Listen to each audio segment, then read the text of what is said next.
everyone, and welcome to Evolve Yourself TV.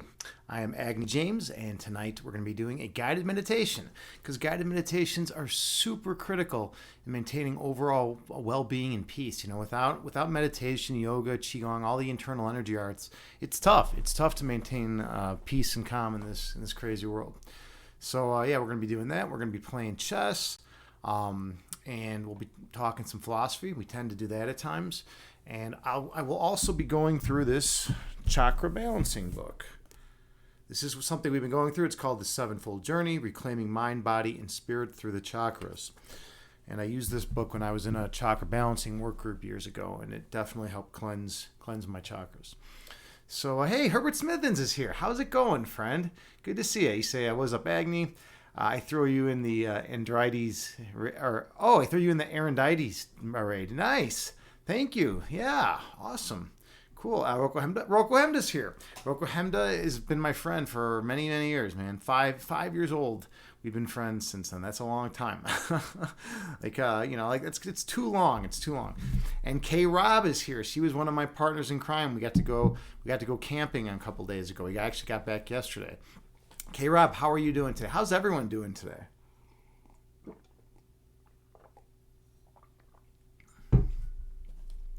Maybe I should just sit here and be completely silent.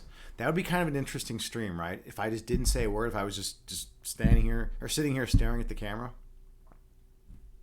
I just did that for like an hour. Okay, Rob, you say very good. Yeah, I'm doing all right. You know, I can't complain. That's always a weird saying when people say can't complain.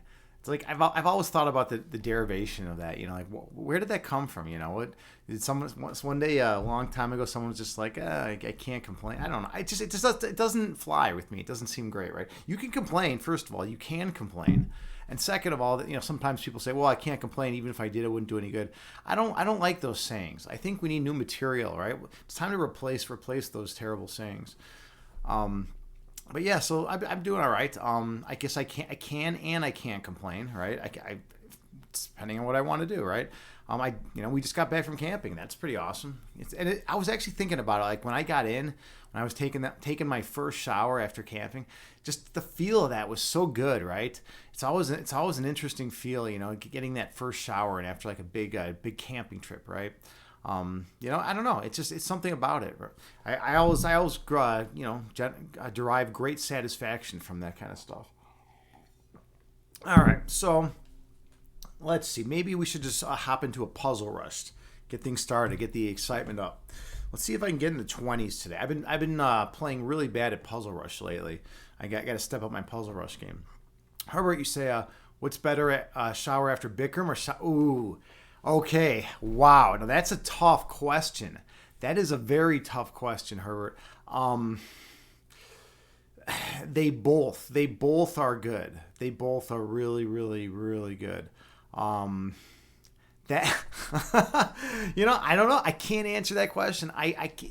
They're both so good. I mean, maybe I'd have to go with camping just because I've gone to the Bikram studio, for 11 years now, right? So it's like I've got to experience that so many times, and I experience it so often that maybe it loses some of its special appeal. I think so. I think it does lose a little bit of its appeal. Also, because when I'm in there, you're not supposed to stay in there forever, right? You just got to kind of jump in, shower off real quick, and then get out. Right? You don't want to hold up the group, because usually there's a bunch of people waiting to take a shower. But after camping, you come back to your place and you just feel so good, and you've been out and hot and sweaty and doing stuff for a couple days, right? These are good questions, though. Yeah, I've never really thought to compare the Bikram shower with the camping shower. All right, we're gonna do a puzzle rush, so let's get everything set up. All right, we get that nice thing. All right, so let's go back to scene. Yeah, this is the part where I get to wrestle with OBS Studios a little bit. It's like, all right, OBS. When I do this a lot, it starts working eventually. It's like the most ridiculous thing. I gotta just, click around in a very fucked up way, and then it always starts working. Let's see if this trend continues. There it goes, right? Here, we'll be able to get it now. We should be able to get it now. It's so weird how the window, it doesn't populate it. Maybe back here. There we go. Got it. Okay. We're ready. That only took a long time, right? It only took a long time. I'm gonna switch categories here if I'm gonna do a little chess. Let's switch to the chess category, right? Because that seems to make sense if I'm gonna be playing chess. I'll come back to fitness and health right after. Switching categories is a weird thing. I don't know. It's just, I always find it weird. All right, so done.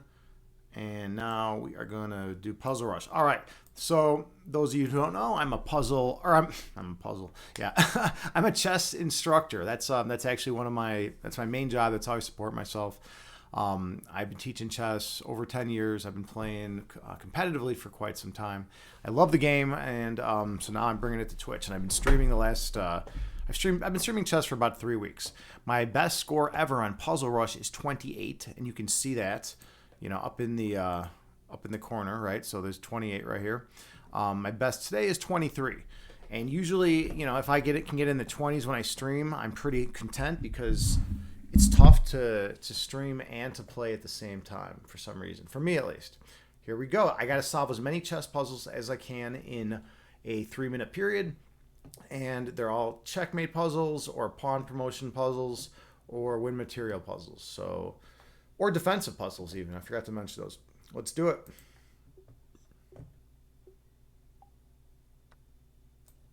All right. There's a skewer, win the rook in the back. And I just push through. There's no way for him to stop that. Checkmate.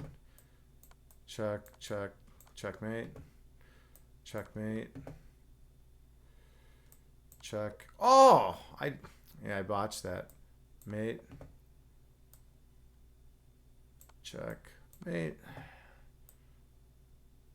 And mate. That's a cool one. Mate.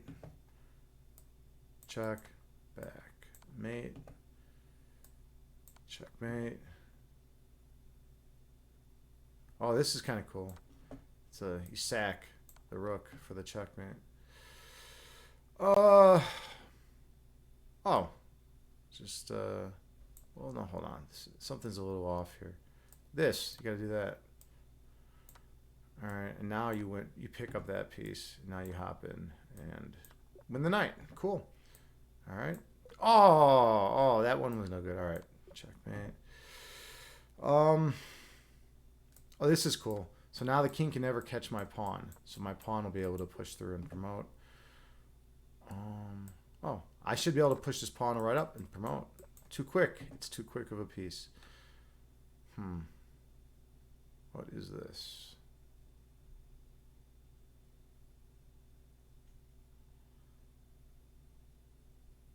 This one is looking challenging, actually.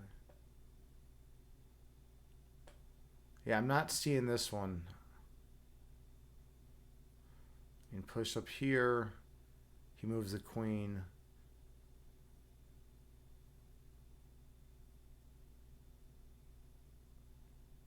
I have plenty of time. I'm just not seeing this one.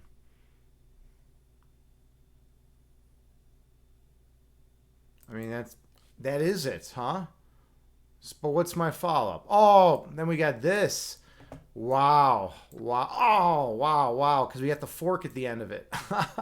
All right. That's kind of cool. All right. Let's see. We got this kind of idea. Oh, no. Wait, rook takes, bishop takes. Oh, it wasn't enough. 18. All right. Well, that's a start. That's a start. We can start at 18. All right. That will be the beginning of this. Let's see. Herbert Smithens, you say, when you were traveling, you used to shower in the rivers and streams, and it was so cold, it made bathing an adventure. Yeah, traveling in the rivers and streams must have been amazing. That must have been so cool, man. Just like cool off. I know it would be cold. But it would be refreshing. It feels like you'd be really in touch with nature, right? Interesting. And then you say, Herbert Smithens, you are self-perfecting AI algorithm. I am a self-perfecting AI algorithm. It's possible. It's possible. I do dig perfection. JT, my channel shaman has arrived. Hello, JT. How are you doing tonight, friend? How is life? What's going on with you? What's new in your world? What's new new in the fish world? What's new in the Kit Kat scene? JT has many pets at her home. She's a woman of many pets. Let's see. Herbert, you say you sat on your computer outside today, so you like that. You sat on your computer? Oh no, okay, not literally. That's very different, right? It's very different to use your computer as opposed to just like sitting down on top of it. That's funny. Yeah. You mean you sat in front of it? Okay, Rob, you say you work from home. You like working outside from time to time, but sometimes it makes me lose focus. Yeah, that can be the case, right? That can definitely be the case. If you're at home, you have your routine, you know what you're doing. Sometimes it is nice though to work outside your home, right? All right. JT, you say you're good. Everything changes. Everything stays the same. That's true. Or nothing changes and nothing stays the same. Or nothing changes and everything stays the same. Or everything changes and nothing stays the same, right? It could be one of those four. All right, let's hop back into a puzzle rush. I want to try to beat my last score. So last time I got 18. Let's just try to beat this, and then I think we'll play a game. I should be able to beat it. All right.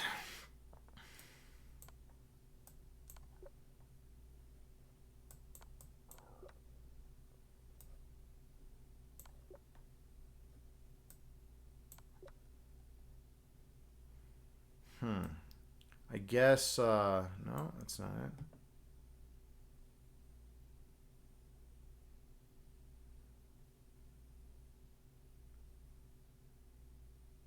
Huh.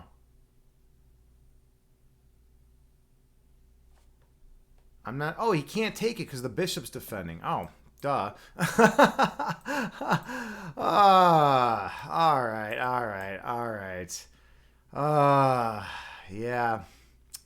That's something. That is definitely something.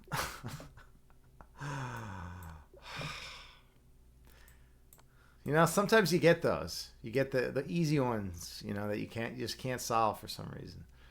All right, or those. Mate. Oh. Pick up the bishop, then the knight. Check. Throw this in first, which is crucial. You got to take with the queen then. Otherwise, it doesn't work. Oh, that's kind of neat. Mate. Take the mate. Oh, look at this. That's just pretty. Oh, that worked too. It was a fork. Come on. But it wasn't the best move. All right. Fair enough. I guess just win a free knight. Nope. Yeah, win a free knight. Why not win a free knight if you can, right? That's the question. All right. Ah, there we go. Diagonal movement. It's pretty neat. Let's see. Oh, well, no, not quite. Not quite. I was looking at this group with the rook's covering, looking at E8. I'm sorry, D8. What else is there? What else is there? I got 33 seconds. I could just take the knight. Is that literally what they want? No. Yeah. Well, that's ridiculous. Okay.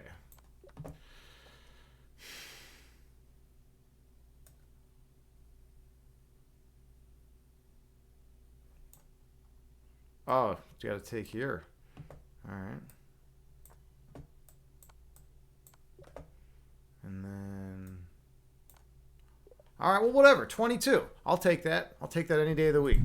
22. All right, well, we definitely... We crushed the score from last time.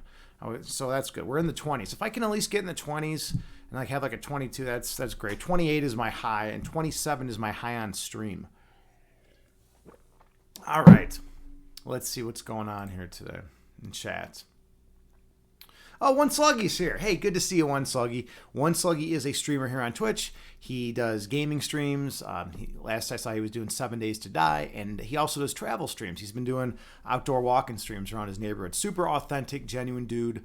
It's just nice to go and hang out in his chat. You know, you can just go there, hang out for a bit, just relax. He's going for a walk, you know, just talking about what's going on in the neighborhood. And it's good, you know, it's a good time. I was telling One Slug, and I think this would be great content. Like, this would be the most genius content. He just walks around a quiet suburb and just starts screaming, like everywhere, like la la la la la, like everywhere. Like he just screams like constantly, like throughout the suburb. Like, think about how amazing that content would be. That would be fire. I would love to see someone walking through a neighborhood, just streaming on Twitch, just like screaming. All right. One Sluggy, you got to think about that content, man. If you want, you know, it'll definitely boost your follower count. I know that. It might get you arrested too, but all right.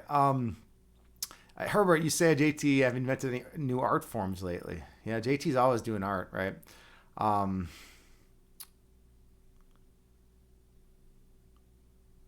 Sluggy, you say it's going pretty good. Making dinner, then gonna relax. Hope all is well. Good, cool, yeah. Yeah, and what do you make for dinner, man? What do you eat tonight? I cooked Italian sausages out on the grill, and I made a bunch of mashed potatoes. You know, I like making a big bag of mashed potatoes at once, and then you got mashed potatoes for a couple days, for a few days, right? You know, it kind of sucks having to go through all the time to make mashed potatoes if it's just like you eating it one night.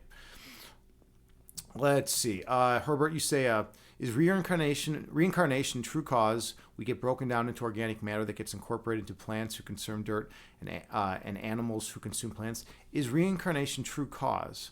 True. Oh, because we get broken down into organic matter. That's kind of interesting.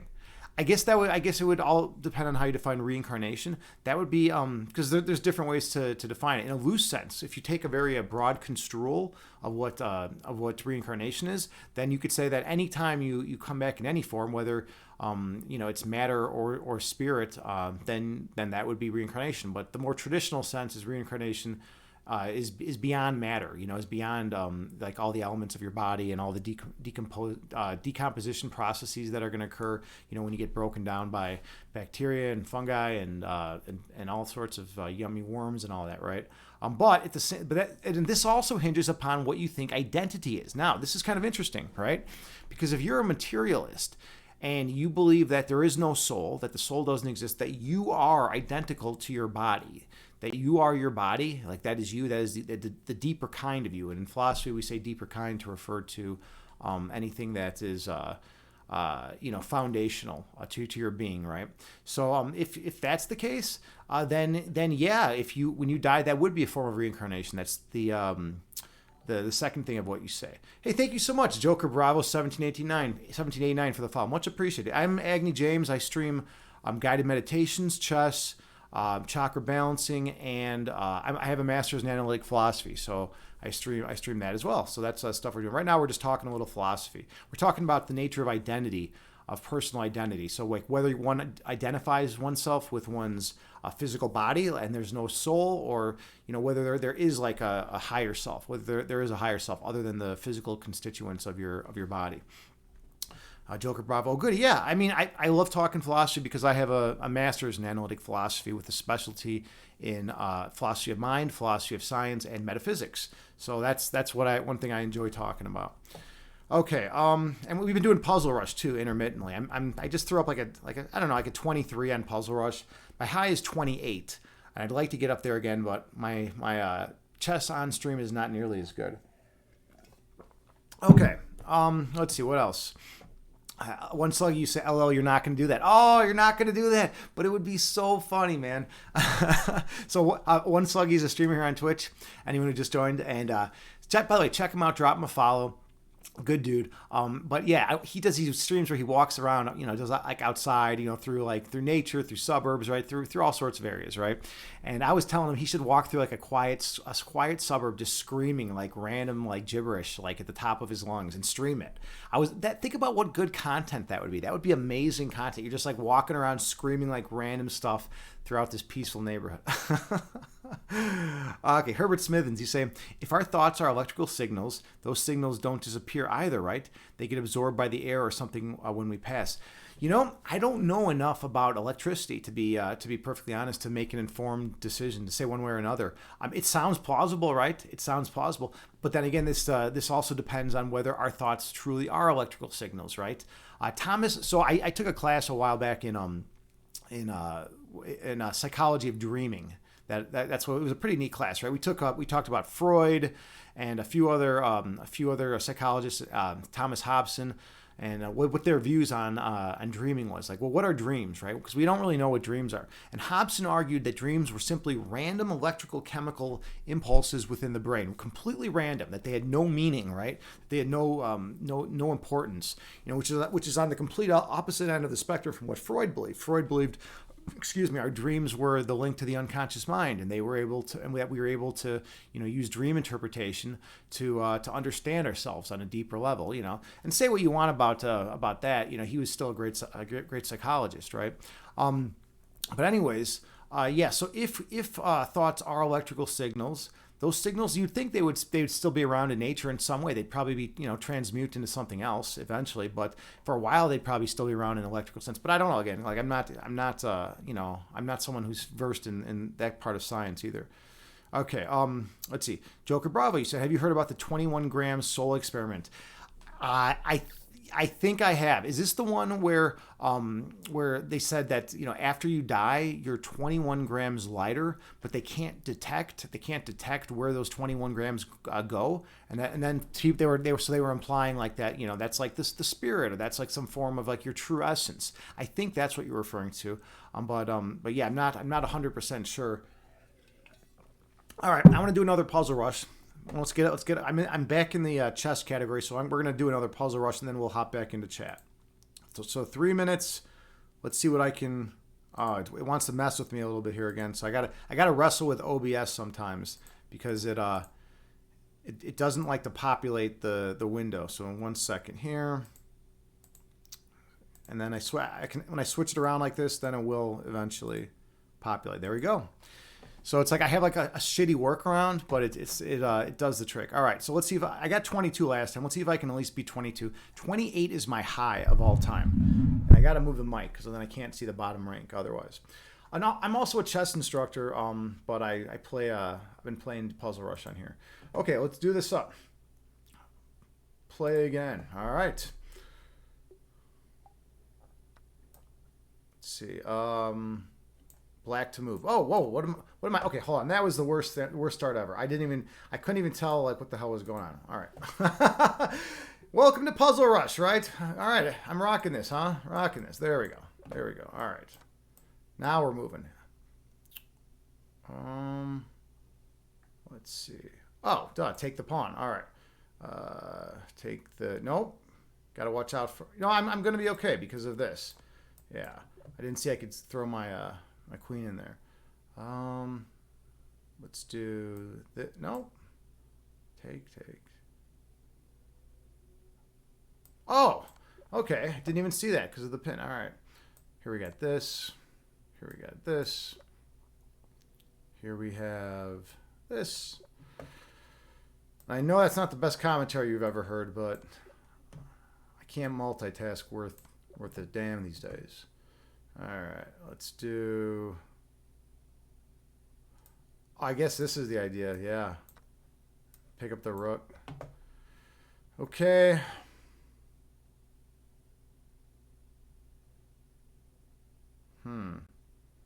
What's the idea here? I guess the only thing I can think of is that, yeah, and then just pick up the bishop. All right. Ah, I screwed that one up. That was fun. Okay, there's that, and then ooh, that's pretty with the pin. Pick up the queen.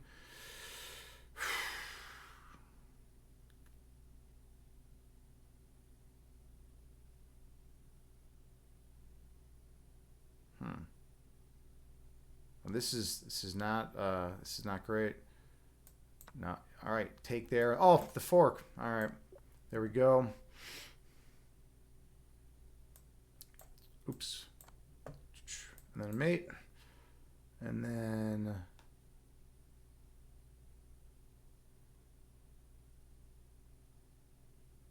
I guess just push. Well, that's kind of ridiculous. Oh, what was after that? I'll have to go back and look at that one. All right. There's that. Push forward, promote, and then get the queen by the skewer. And then black to move. Black to move. I guess this idea? Oh, no, I'm in check. That's kind of ridiculous. All right. 16, that's terrible. All right, that's my worst one of the day, I think. All right, I'm either gonna put up the best one of the day or the worst one of the day, right? It's got to be one of those two. All right, let's go back to chat. Joker Bravo, you say, yeah. Oh, nice. Cool. So it is that experiment that I was thinking about, where when people die, they're 21 grams lighter. Yeah, that's kind of neat, right? It's kind of neat to think about. All right, let's go back to, I'm going to switch back to the fitness and health category, because we're going to do a meditation. We'll get back in there. I'm like popping around categories now because I do a lot of different stuff. So I need to be able to switch between categories, apparently. That's like what people say, at least. Okay, cool. So there's that. And then Joker Bravo, you're getting old and stiff. Yeah, thinking about doing yoga. Dude, yoga is amazing. I recommend yoga to everyone. I've been practicing yoga for, 15 years. I've been practicing Bikram yoga for the last 11 years. And Bikram is 26 postures that were taken from the 81 postures from the Hatha yoga set. And in Bikram, it's 105 degrees Fahrenheit. And you go in there and you work your ass off for an hour and a half. It's a great workout. But yeah, you should try it. Try it out. Try out some yoga. Be a yogi. Try out some yoga, right? Let's see, JT, you say you've only started following along with some Twitch yoga streamers. It's hard. You're not flexible at all. Yeah, yoga is tough if you've never done it. I mean, that's the thing. People think, oh, yoga is easy. It's just stretching. It's nothing. That's not the case at all. Yoga is actually very challenging. And it doesn't get easier, because the more you do a pose, the more you can do. So it's like, oh, I can now do this part. So then you have to add an additional component to it. Then it's like, oh, I can do this additional component. Then you add something else. And soon you're focusing on like 9 things at once when you're doing the posture, right? Like you're tightening your abs, your pinky toes pointed out, your back is extended and not curled, your right calf is flexed, right? There's all sorts of like little things to think about when you're doing yoga. It's always interesting. Okay, let's see. I think we're ready for the meditation. I think we're going to do the meditation component of the stream now, and we'll get to more philosophy and chess later. It's totally good for posture. Yeah, yoga is amazing for posture. In fact, I have this image burned in my mind of the previous owner of the yoga studio, and she used to sit with the best posture I've ever seen someone sitting. She had the perfect posture. She would just sit in the yoga studio while she was teaching class sometime, in just like the most perfect, serene state and beautiful posture. So like, yeah, it definitely is good for that. And you can like grow like a little bit too. Like you can get like a quarter inch, half inch taller if you've never done yoga and you start doing it. It's kind of neat too. It's kind of funny. If you're looking to gain about a half inch, in height, do some yoga. All right. Yeah, let's start the meditation. So I always come out here really intense, and I'm always, excited and pumped up. And then we slow things down, and we go within to the place of peace and oneness in our being. Find a comfortable seated position. You can sit on the floor in lotus pose. You can sit cross-legged. Or you can sit in a chair.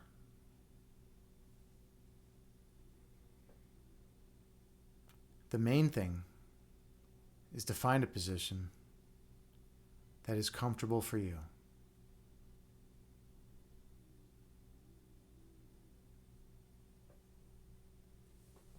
And then gently close your eyes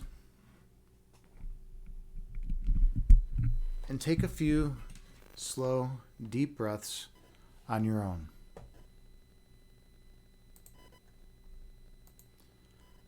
I have a Buddhist chant that I play that has a chime that rings every 2 seconds. And you can use it to help regulate your breath count.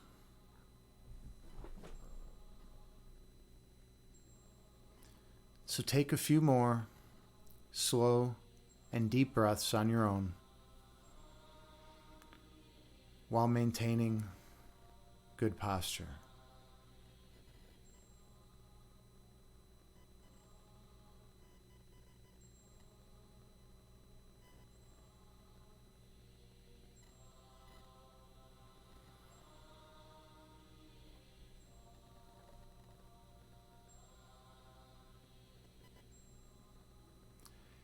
Inhale through your nose, gently raising your belly.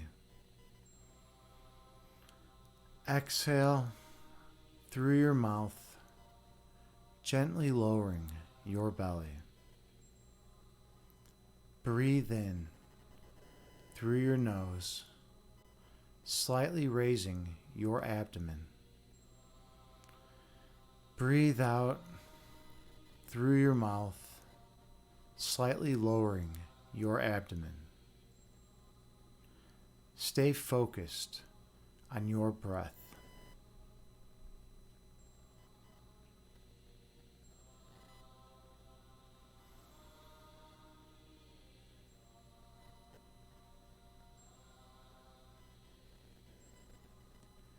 Inhale, raising your belly. Exhale, lowering your belly. Breathe in, raising your abdomen. Breathe out, lowering your abdomen. Keep your awareness on your breath count.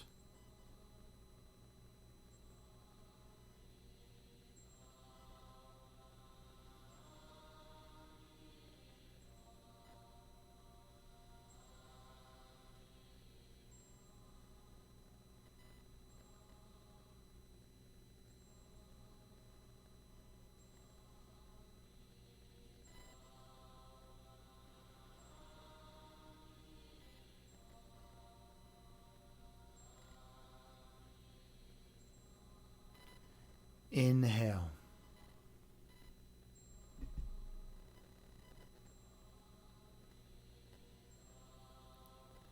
Exhale.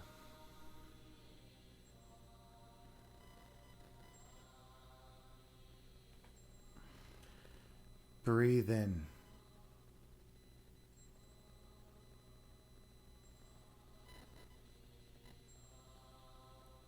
Breathe out.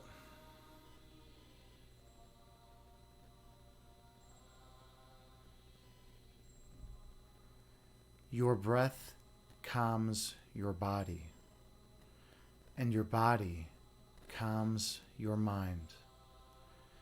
Be mindful of your breath count.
Visualize yourself sitting on the tallest mountain peak.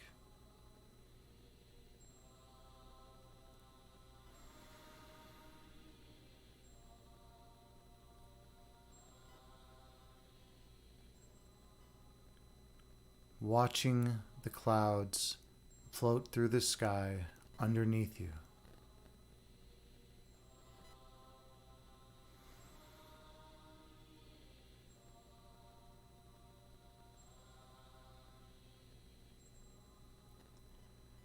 two clouds move together, merging into one.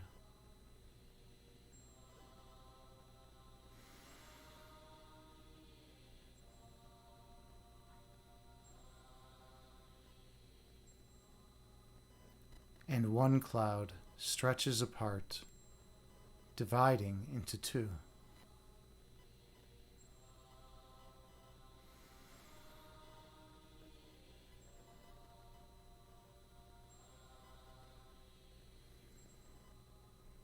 These clouds move through the sky before disappearing over the horizon.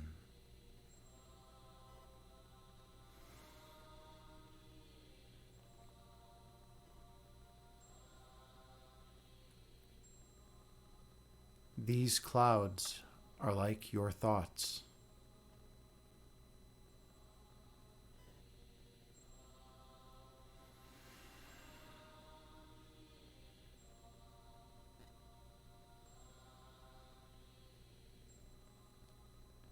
Thoughts come into being, exist for a while in conscious awareness, before disappearing from your mind.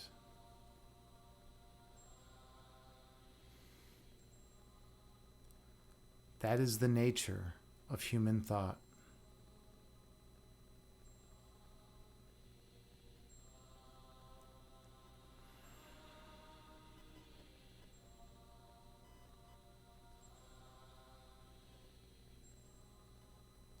Inhale.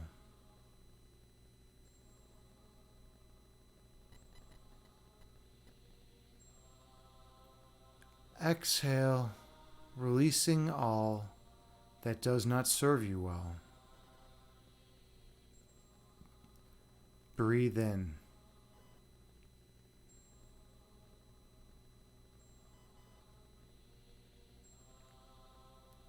Breathe out, releasing all that is of no benefit to you. Stay focused on your breath count.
When thoughts arise in your mind, visualize them as clouds floating through the sky before disappearing over the horizon,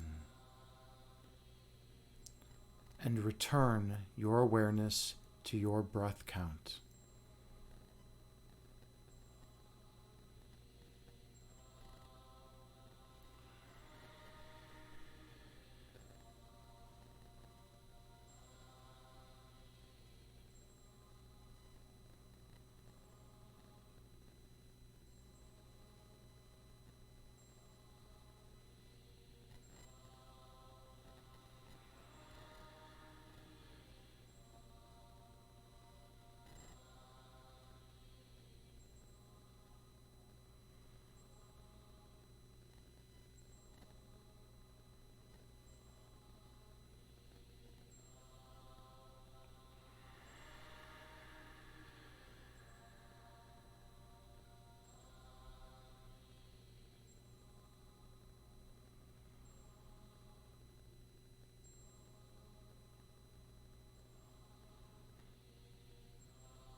Inhale.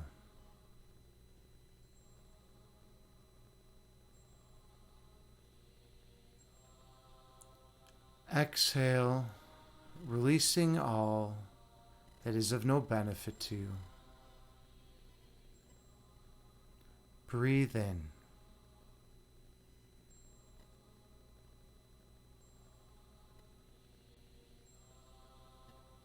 Breathe out, releasing all that does not serve you well. Stay cognizant of your breath count.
When thoughts arise in your mind, picture them as clouds floating through the sky and disappearing from your conscious awareness.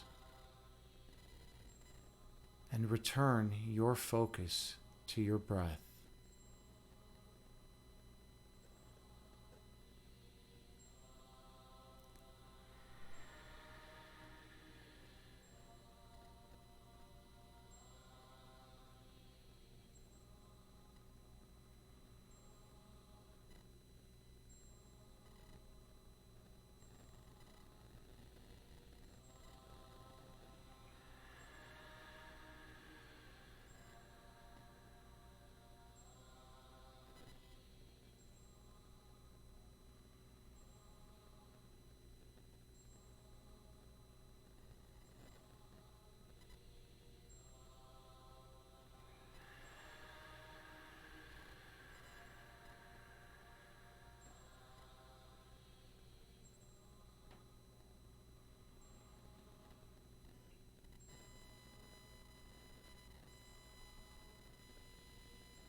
Your essence is love.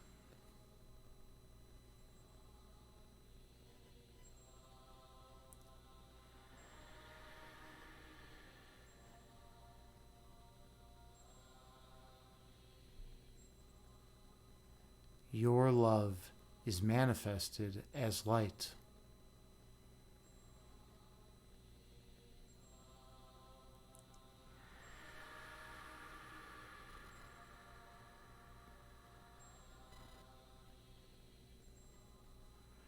Your purpose is to shine your light on others.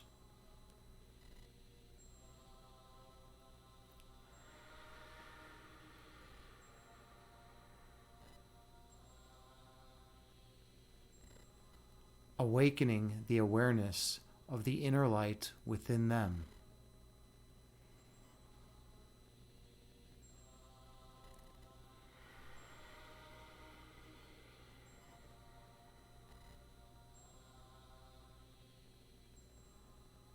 And they will shine their light on all whom they encounter.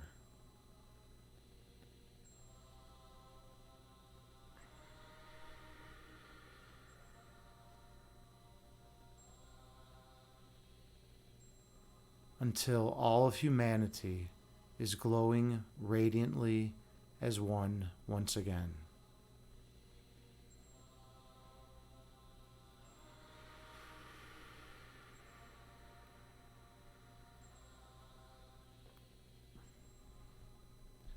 Inhale.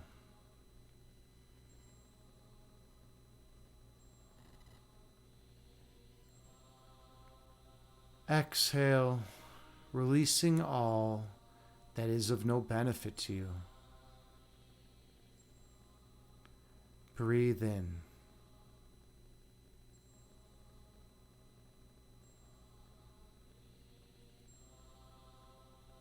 Breathe out, releasing all ego which obscures your third eye sight. Stay focused on your breath count.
When thoughts arise in your mind, visualize them as clouds floating through the sky, eventually disappearing over the horizon,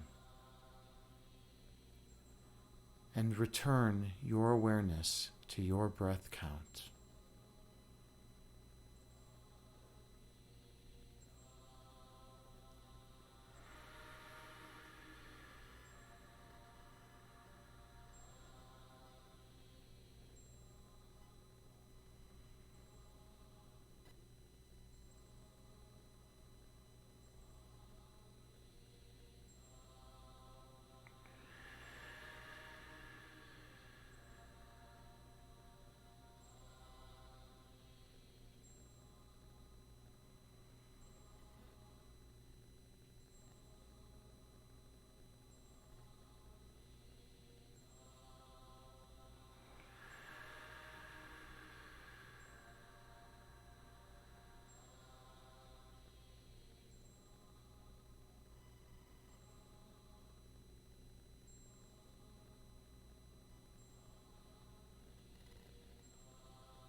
Breathe in.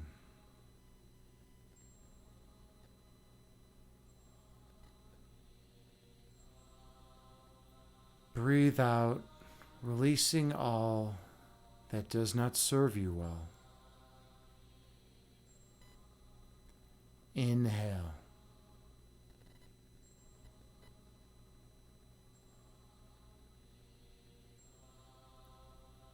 Exhale, releasing all ego which would hinder your evolution. Focus on your breath count.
When thoughts arise in your mind, release them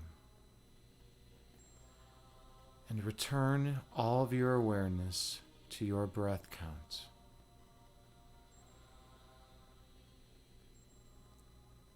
Become one with your breath.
On your next breath, travel down beneath the level of conscious awareness.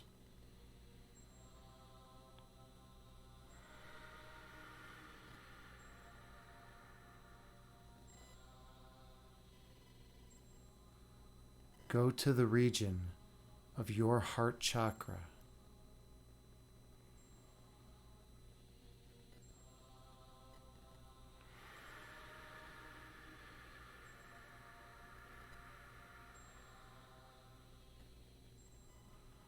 Feel the love which emanates from this location.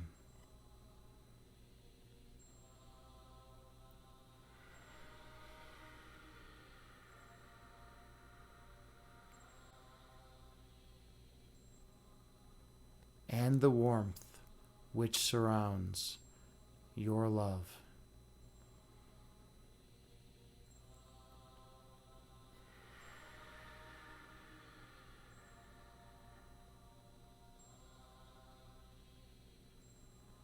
Allow yourself to experience the perfect peace that resides here.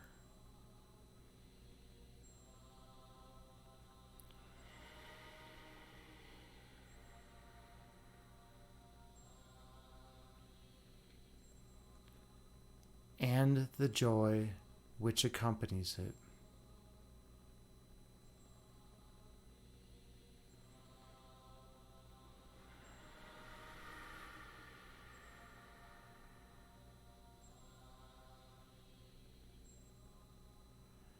Here, in this place, you remember your divine essence.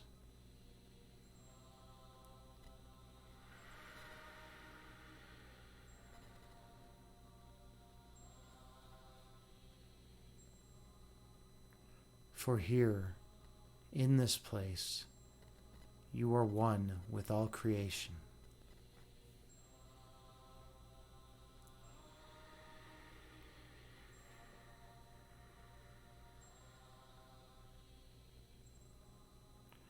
Inhale.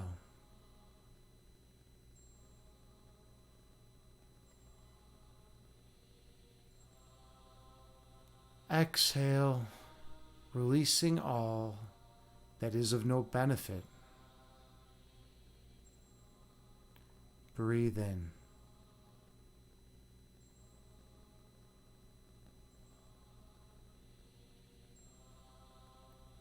Breathe out, releasing all ego which obscures your third eyesight.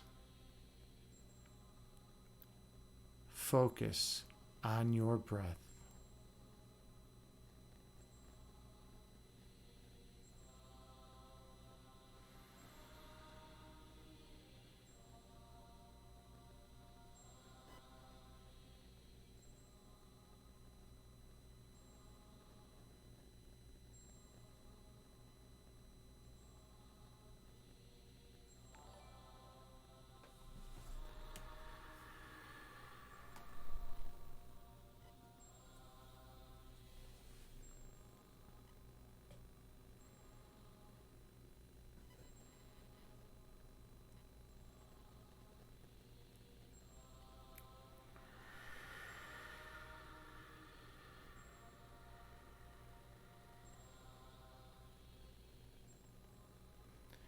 Inhale, gently raising your belly.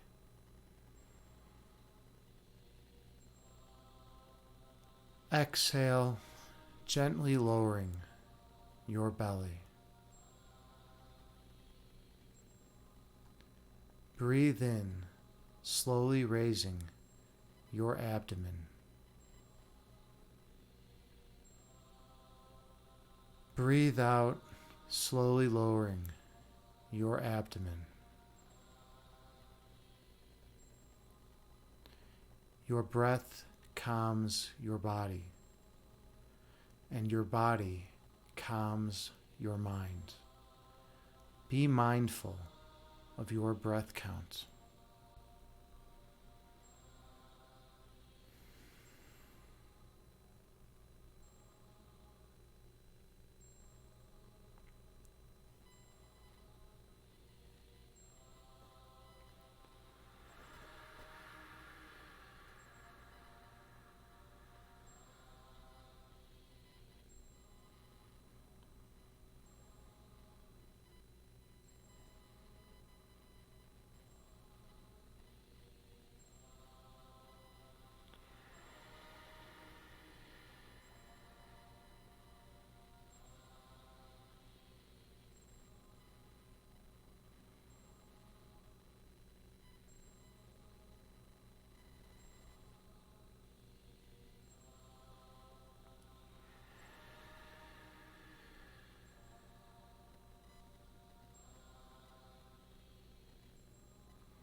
When thoughts arise in your mind, picture them as clouds floating through the sky, eventually disappearing over the horizon. And return your focus to your breath count.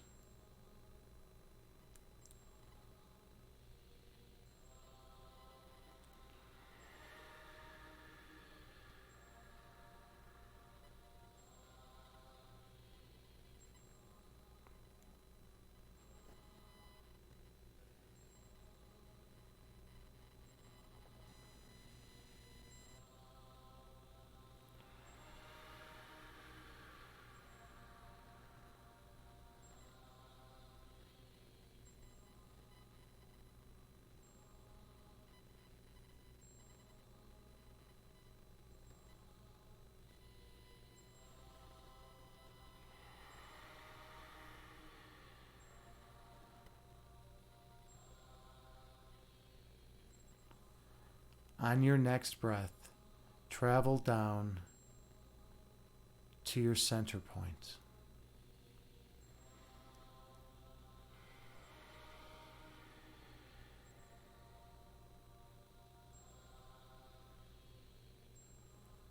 The holy place residing at your center.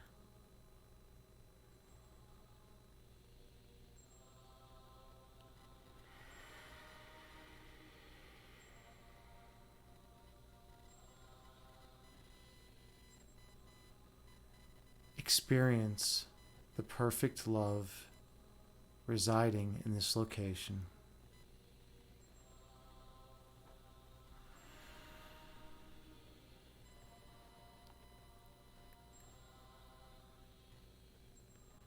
And the perfect peace which accompanies it.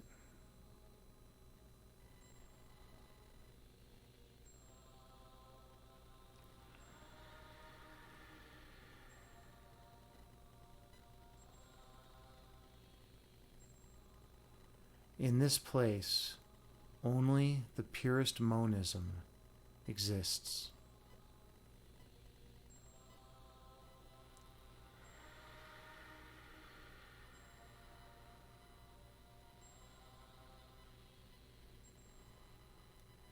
And opposites of any kind are inconceivable here.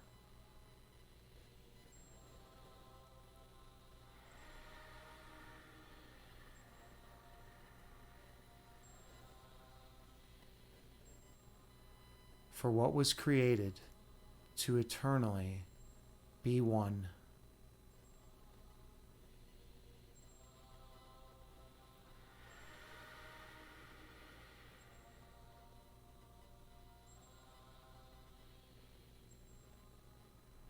can never be two.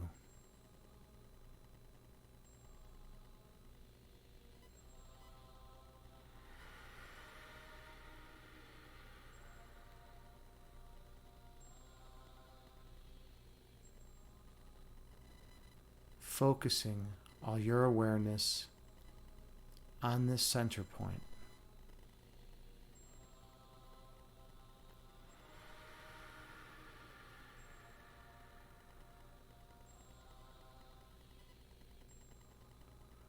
When you're ready, travel through.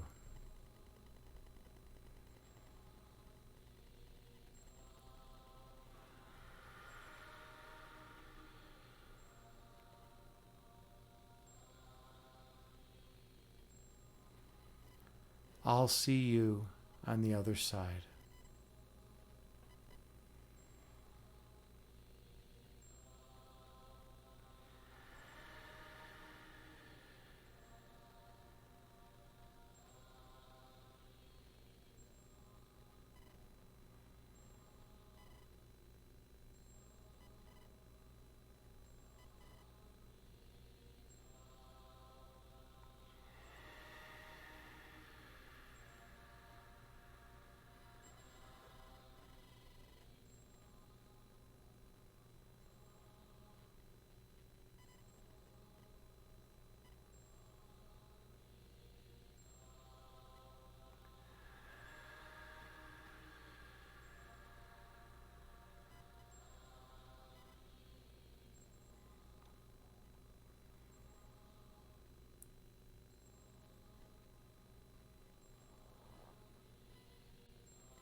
Here, at your center, you remember your true identity.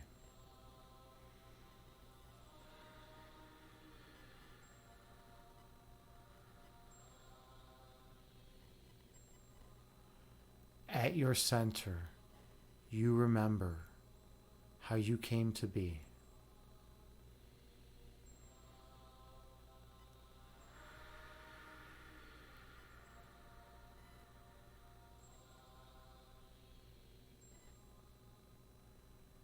Here, at your center point, you recall your divine purpose.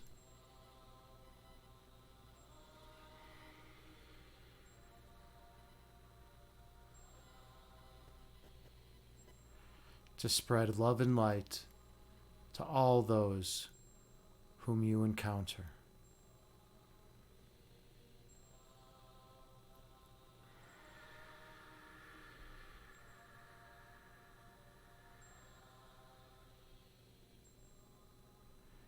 Inhale.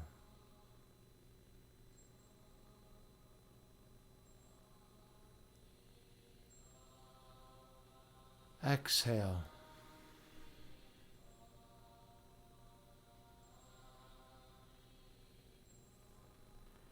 Breathe in.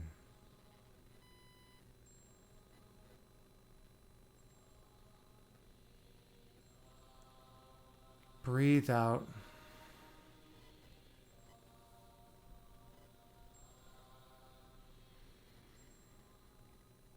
Stay focused on your breath count.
This chime rings every 2 seconds.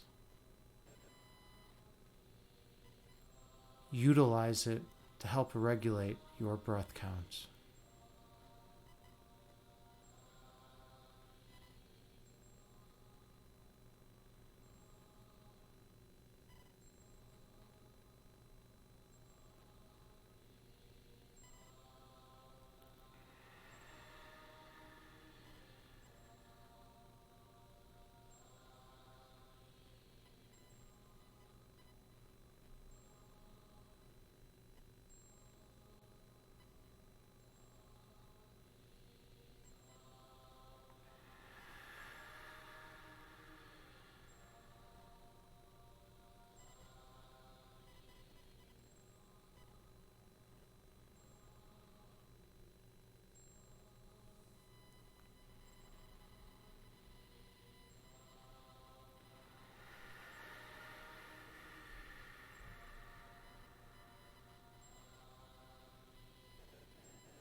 Inhale.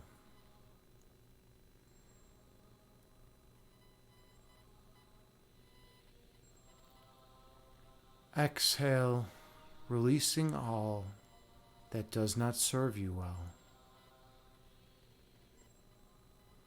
Breathe in.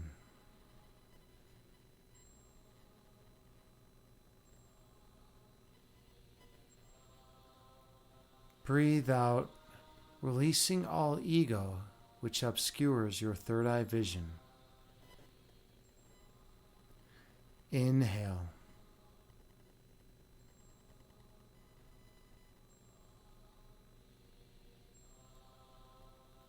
Exhale, releasing all stress and tension from your body. Breathe in.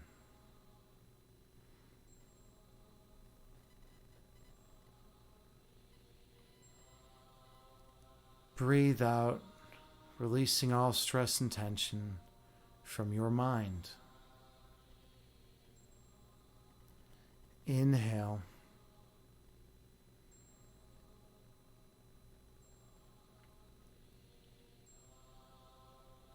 Exhale, releasing all existential anxiety from your being.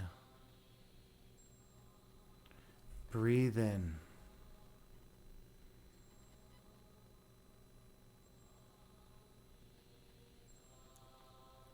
Breathe out, releasing all fear and worry from your mind. Gently open your eyes, returning to the present moment, bringing with you the peace from this meditation throughout the remainder of your day. Namaste.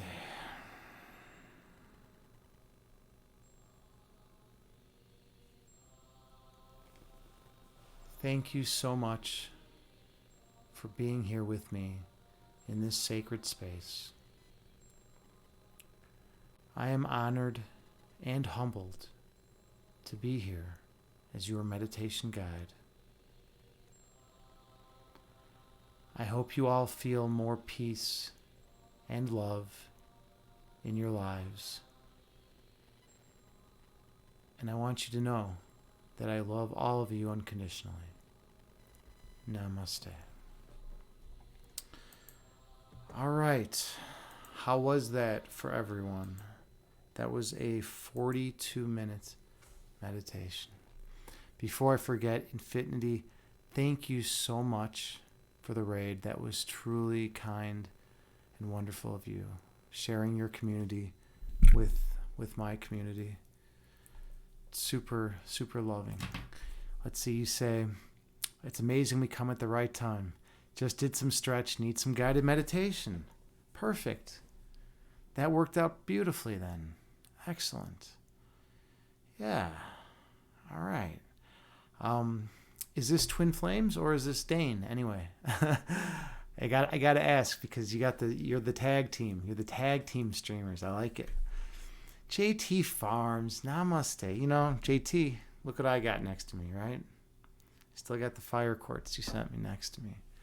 Thank you again so much. And one Sluggy, what an amazing human being. Good to see you, friend. We got to give a shout out to Infinity. Infinity is a streamer here on Twitch.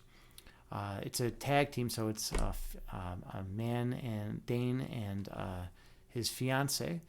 She is Twin Flames, and they are phenomenal streamers. They emphasize not just the body, not just the physical body, but they also are very mindful as well. So check them out and drop them a follow. And One Sluggy, he's a streamer here on Twitch. Drop him a follow. He's just a good dude, very good dude. Keep her close. Yeah, right. I mean, I need to. I need to keep her close. She's been hanging out here by me, like on the side right here. But yeah, feels good to rub my thumb on that flat part. Okay, it's time for some chakra balancing. So let's go into that. Let there be light. I need to turn some light on. It's good to do a little stretching too. Yeah, just stretch out a little bit, stretch the bones after a long meditation. Just a little bit can go a long way. All right, here we go. We are ready. We are ready for some chakra balancing from the Sevenfold Journey, reclaiming mind, body, and spirit through the chakras. And JT, as you notice, I have a bookmark here finally. You'll probably be very excited. It's a mathematics bookmark. It says, "The study of mathematics shapes the human intellect." Ooh, that's kind of interesting. JT was getting on me the other day because I'm always, good job. Huh? I'm always asking her where I was at in the book as opposed to just putting a bookmark there. Oh, wow. We're going to do excess and deficiency. That's really cool. That sounds like a cool section. We are working on the first chakra. This is the root chakra, and it's at the base of the spine. It's associated with the element earth, and the root chakra is involved with all sorts of grounding issues, like how stable you've been, how rooted you felt to the earth, whether your finances have been stable, whether you've been feeling very connected to the physical plane, things of that nature. So we're now at the excess and deficiency part of this, and we're going to learn about what an excess or deficiency of the root chakra means, what happens if there is such a case. First chakra blockages can manifest as either excess or deficiency. It's kind of interesting that a blockage can manifest as an excess, right? I always thought that a blockage would only lead to deficiency. That's kind of cool. A deficient first chakra is not developed enough to provide adequate support, containment, or solidity for the needs of the individual. This is due to issues in early development, as mentioned earlier. Okay. Manifestations of first chakra deficiency are many. Chief among them are a tendency toward frequent fear, a reaction to perceived threats to our survival, which may carry over even when there is no current threat. Interesting. So maybe if you felt threatened as a young child, your root chakra would be deficient. It wouldn't be fully developed, and you'd feel threatened quite often. That's kind of interesting. Since the solidity of the first chakra provides containment, a deficient chakra leaves us with poor boundaries. This may appear as difficulties in saying no, prolonging gratification, saving money, or working with adequate self-discipline to achieve a goal. The first chakra also provides the ability to focus on a specific task, so a deficiency shows up as a tendency to feel spacey, vague, or scattered, or unable to stick with a task long enough to complete it. Interesting. So like if you're feeling scatterbrained, that might be a result of a deficiency in your root chakra.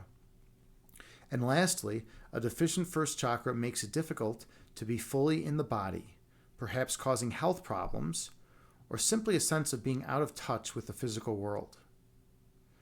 As the foundation for the ability to provide for ourselves, deficiency can leave us with a constantly troubled financial situation, an experience of always being in survival mode. Well, that's kind of interesting. Hey, Herbert Smithens, what are you saying? You have deficiency when you're stoned. Well, maybe that's the case, man. And in public, you get paranoid, but it makes things more interesting. Yeah, I mean, that could definitely be a thing, right? It could definitely be a thing if you smoke weed and get paranoid, right? I mean, it could definitely make things more interesting, too, at times. Interesting. That's interesting. I find that interesting.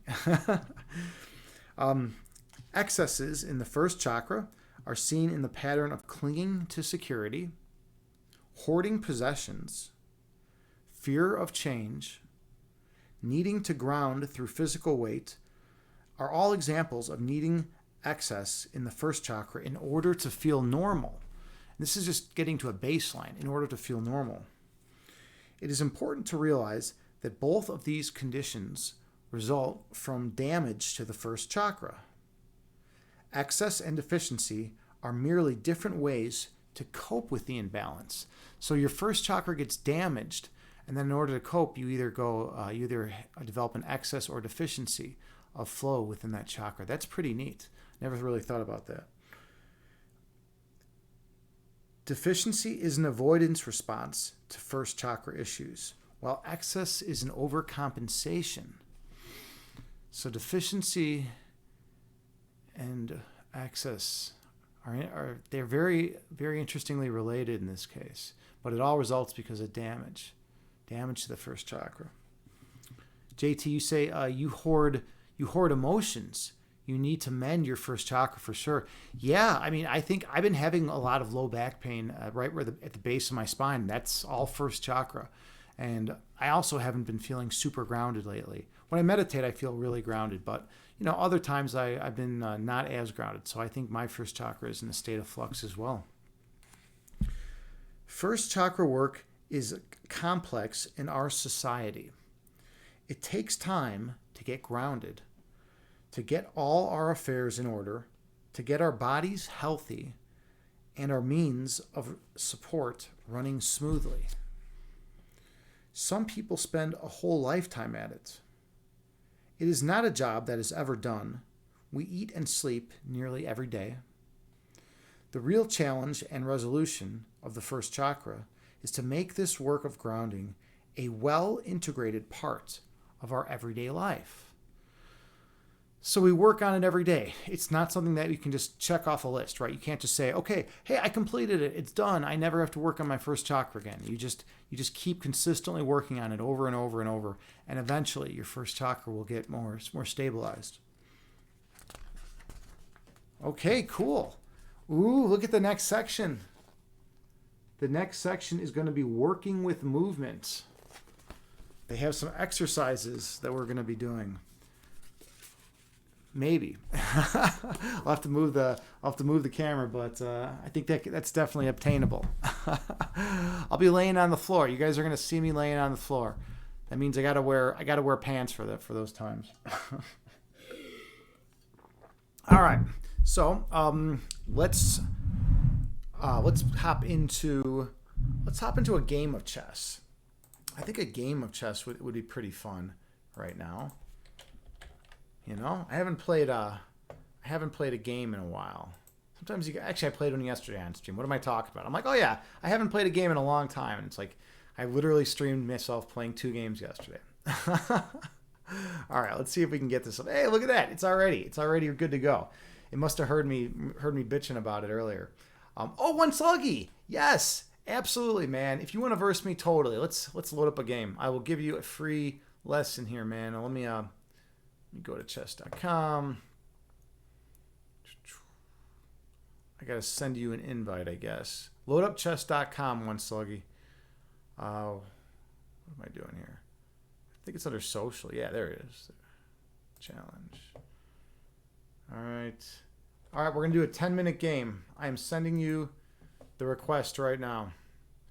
I just sent you the game request, right? Let's do it, man. Let's do it. I'll give you, and I'll talk while we're playing. I can make it interesting. I can definitely make it instructive. All right, cool. We're in. You got the white pieces this time. All right.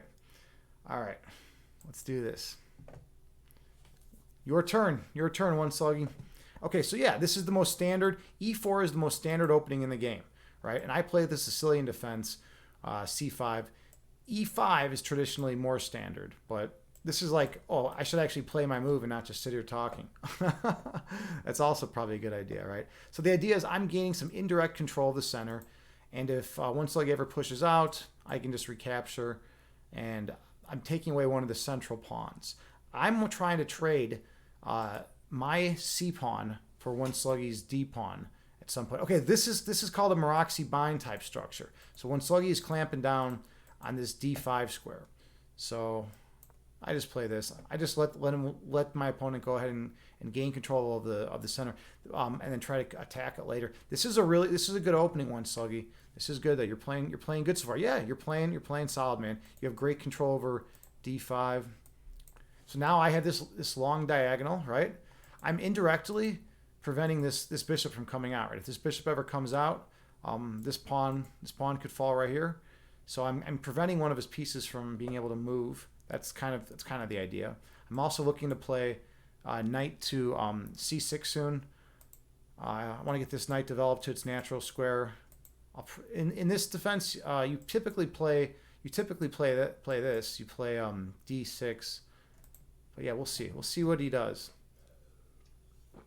The one thing that I have going for me is that he has this kind of backwards pawn right here. It's better for the pawn to be like if that pawn was on D5, that would be stronger for it to be in front of the pyramid as opposed to behind. So now this is kind of interesting. I could take this pawn. I could go pawn hunting and take this pawn. Let's see if I fall for anything. If I do, I don't see anything, right? So I'm going to just come on in here and snipe the pawn. I'm being a sniper right now. All right. And I'm on the rook. Notice I'm on the rook. Those of you who don't know, rooks are 5 points in chess and bishops are 3 points. But in the Sicilian defense, this dark square bishop is actually very valuable. Sometimes even more valuable than a rook. Sometimes not. It depends. So it's kind of interesting to think about. My major threat right here is take the rook. This rook can't move. I'll be able to get this rook no matter what if I want. If the bishop comes out though, my rook will be being attacked. So like it's a little crazier, right? Bishop comes out, and then I would take, and then One Sluggy would either be able to take my bishop, or he'd be able to take my rook. But then I'd get the bishop at the end of it. So I'd win out that way. Yeah, this bishop was the key defender. Okay, so yeah, you're going in for this variation, and this is what I was looking at. So I could take, right? And then you either take my bishop or you take this rook. But if you take the rook, all right, I'm going to go for it. I'm going for it. Let's see how this plays out. It's kind of neat, right? I like the aggressive move, right? Because this is a very critical square. Assuming I castle kingside, which you typically do in this opening, this is a very weak square, right? So I might even consider castling queenside. So now I take. All right, so that worked out. That worked out okay. I snagged the pawn, right? And then I was able to win a bishop at the end of it, and we traded rooks. So I do have an advantage now. Also notice that the knight can't develop to its natural square because my bishop is covering c3, and you would typically want your knight right there. Okay, so now we just got some development, right? We're going for developing moves at this point. I'm looking to get my knights developed. I held on to my dark square bishop. So yeah, that's a good move in the hill, and then he's preparing to castle. One Sluggy will probably be castling in a bit. So I bring out my knight. So notice I have my knights on c6 and f6. c6, f6, and c6. These two squares are like considered the natural squares for knights. So it's where you typically want your knights developed to. All right, so I got to get my light square bishop developed. So I'm gonna push out with the idea of bringing out my light square bishop on this open diagonal. Piece mobility is crucial in chess. You got to be able to move your pieces. Oh, by the way, I should have switched to the chess category. Let's edit stream info and go to chess. All right, we're going back to chess. So I'm all over the place. We were in fitness and health, then chess, fitness and health, and now we're back in chess. All right, cool. All right. Let's go back to the game. What do we got here? Knight f to d2. All right, so the knight came out. That's solid. Now, I'm looking for king safety. Let's see, anything else? I want to get my queen developed. I want to get my queen active. So this is an idea. Queen a5, attacking the undefended pawn right here. But is it a good idea? That's the question. You also want to look at candidate moves. You want to look what other options do you have? All right. So this would be a killer square for my knight. This would be a really good square for my knight. But I think I want to get my queen developed first. All right. We're gonna bring. Oh no, this would be a bad square for my queen because the knight then would hop in and gain a tempo by attacking my queen. Let's see. I could gain a little space over here. Yeah, you know what? I'm just gonna gain some space in the center. I'm just gaining a little space in the center with the idea of I'm up a whole bishop. This is an important concept too. For those of you who don't know about this, if you're up in chess, if you're up like a piece, you want to trade down. You want to try to trade pieces because it's going to benefit you. Because at the end of the game, you're going to have a piece or two, and they're not going to have anything. So consider that. Let's see. Let's go into this. All right, pawn pushed out. Cool. I want to get my light square bishop developed. I don't want to get trapped. I'm simply going to play this. This is just pretty solid. Light square bishop's now eyeing this pawn, but it's kind of it's defended all right, because of this pawn right here on d3. But you know, it can come under fire. This is a backwards pawn. It's considered a weak pawn. I'm looking at hopping my knight into d4. This is a juicy square. This is really a juicy square for my knight. And then if like let's say one sluggy white hops over here and attacks my knight, right? So like let's say we have this kind of idea, right? And then the knight hops in, takes. I can always take like this and claim that I have more space here. This is an interesting idea. Okay, so this move of f4 is trying to attack the center, right? And it's opening things up. It's a pretty good move. I guess the only thing to consider is it too weakening for the king? All right, and that's something we'd have to consider. So I'm just going to take flat out right away. And now one sluggy white could recapture one of these ways, right? If white recaptures with the rook is going to be very active, right? If you capture with the pawn, the idea is like pawn storming me and trying to break things open here with the pawns. I'm actually looking at castling queenside once my queen is developed because the queen side is actually going to be safer, even though there's this kind of exposed file right here, the B file. But this is a cool moment. It's an instructive moment.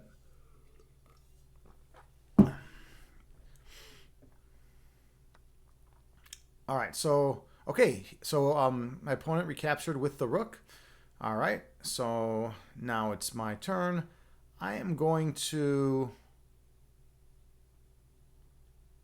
want to go ahead with my idea, and hop my knight in. My knight's a beast right here. So notice how my knight is in my opponent's territory. These four ranks right here are white's territory, and these four ranks are black's territory, right? So if you can have a piece cemented in your opponent's territory, you have a spatial advantage. You have a little bit of an advantage spatially, right? Especially at a piece like this. Knights are strongest in these four squares. In these four squares, knights are super strong because they control a lot of the board. They can move to a lot of different squares. I could take the bishop at any time, right? I have some threats now. Do I want the light square bishop though is the question. Okay. This is a very active move. I like it. One Soggy. This is a strong, active move. All right. So I have to be careful of how I proceed. Remember, I could offer a queen trade, and I think that's actually going to be right here. So, all right. Oh, actually, hold on. I do have something else. I do have a different idea. I have a tactic. I can use. Let's do this. So this is a cool chess tactic. So here's the idea. The bishop is now on the queen, right? And Notice how this bishop right here on e2 does not currently have a defender, right? So unless the queen goes all the way back, which is not exactly a great move for the queen, I'm going to be able to hit this bishop with check and fork the rook and then take the rook. So this is an important thing. This is an important concept. And then, I can even, okay, so the queen did go back. All right. Now I could even do a deflection move like this, right? But no, then it's going to hit with, if the queen takes, it'll hit with check. So I can't. All right. All right. It's time to get a little more active here. Where do I want my pieces? Let's see. I want to, this bishop's kind of weird because of this knight. I want to get my queen active. I want to get my queen developed. I'm going to...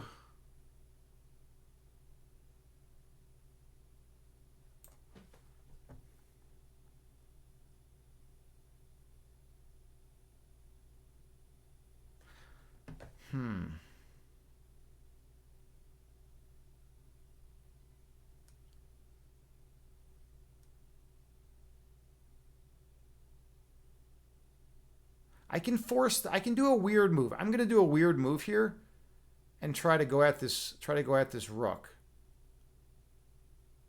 That rook does not have many squares it can go to. This is a little odd because my structure, my pawn right here on g5 is very weak. It doesn't have a pawn supporting it. It's kind of out in the middle of nowhere. I'm just throwing a quick jab at this rook. That's kind of the idea. I'm throwing a quick jab at the rook. The rook can't stay on the fourth rank. This knight's well defended by the bishop and queen, so it could back up. Oh, you're taking. Interesting. You took. All right. Well, with that take, then I'm gonna definitely take. I'm gonna take with the queen though, so I gain some development. All right. Okay. So that was the exchange, right? So remember, rooks are more valuable than bishops and knights. So I've won the exchange. I just won the exchange there. That's what they call that. Notice how I have the potential to take the bishop at any time, right? Or not at any time, but I've had the potential to take this a while. But my opponent's bishop does not have the ability to take my knight because that's not how bishops move, right? So my knight is dominating this bishop here. Okay, so here now I am going to finally take. So now my knight's being challenged. I actually could just leave it. Funny enough, but I don't think that's the way to go. Let's see. All right, we're just gonna. So I got to think. Would I rather have his bishop or his knight? And here, I think I want, because these pawns are gonna break up. I'm gonna just take the bishop. Take the bishop. Why not? And then my idea is bringing my bishop out and pinning the knight to the queen. Right. So now notice if this knight moves anywhere, this queen is being hit. So I have two pieces attacking this knight right here, and my opponent only has one defender. So my opponent would need to either come up with another defender, so he could move the king up, right, to one of these squares, or hop the knight on over to defend, right? Or my opponent could. I think that's about it. You don't want to lose. You don't want to lose the knight. You don't want to lose the knight. That would be a problem.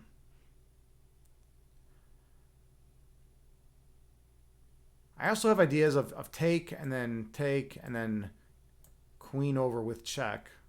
It's kind of an interesting idea. Maybe pick up some stuff up over here.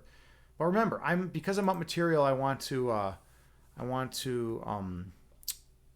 trade down. Trading down is good for me. I'm up the equivalent of, it says right here down at the bottom, 6 points. I'm up 6 points here. All right. So now everything's going to crumble here, because I'm just going to come on in here and I'm just going to take.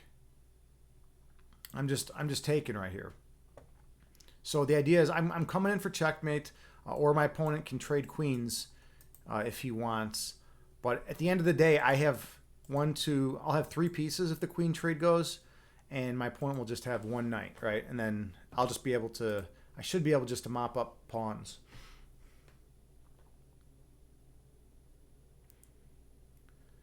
Let's see. My opponent has queen a5 check, right? This would check my king.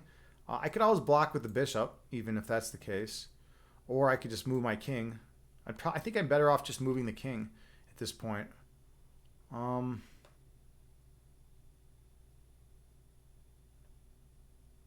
Actually, nah, I'm just gonna block with the bishop.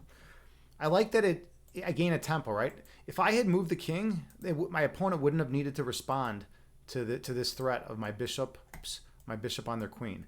But because I moved the bishop back, my opponent is going to need to respond to this major threat I have, right? So they're going to have to move. They're going to have to move their queen somewhere, and then when their queen moves, then I can start expanding. Okay, so the queen moved.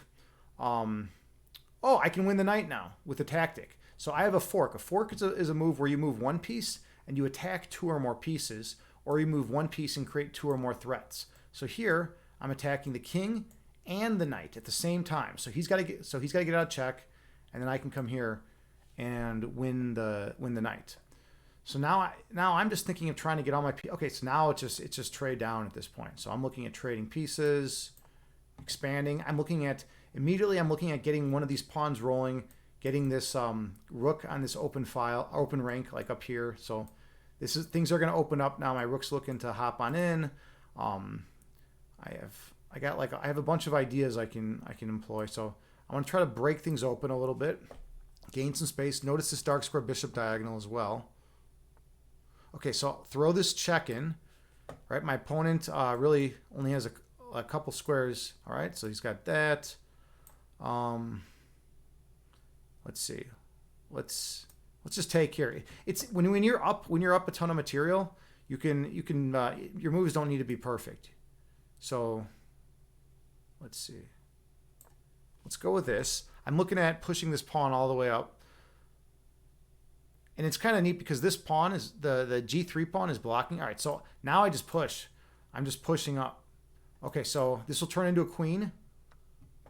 All right, checking the king. All right, and now you just go in for mate. Checkmate. Okay, cool. That was a good one. Let's go. Let me go back to chat. See what's been going on in chat. Yeah, good game, one, Sluggy. That was awesome, man. Yeah, you played good, dude. The only thing was when I was able to get my bishop on that long diagonal and snipe out that pawn. Let's review some stuff in a minute, but let me see. Let's see.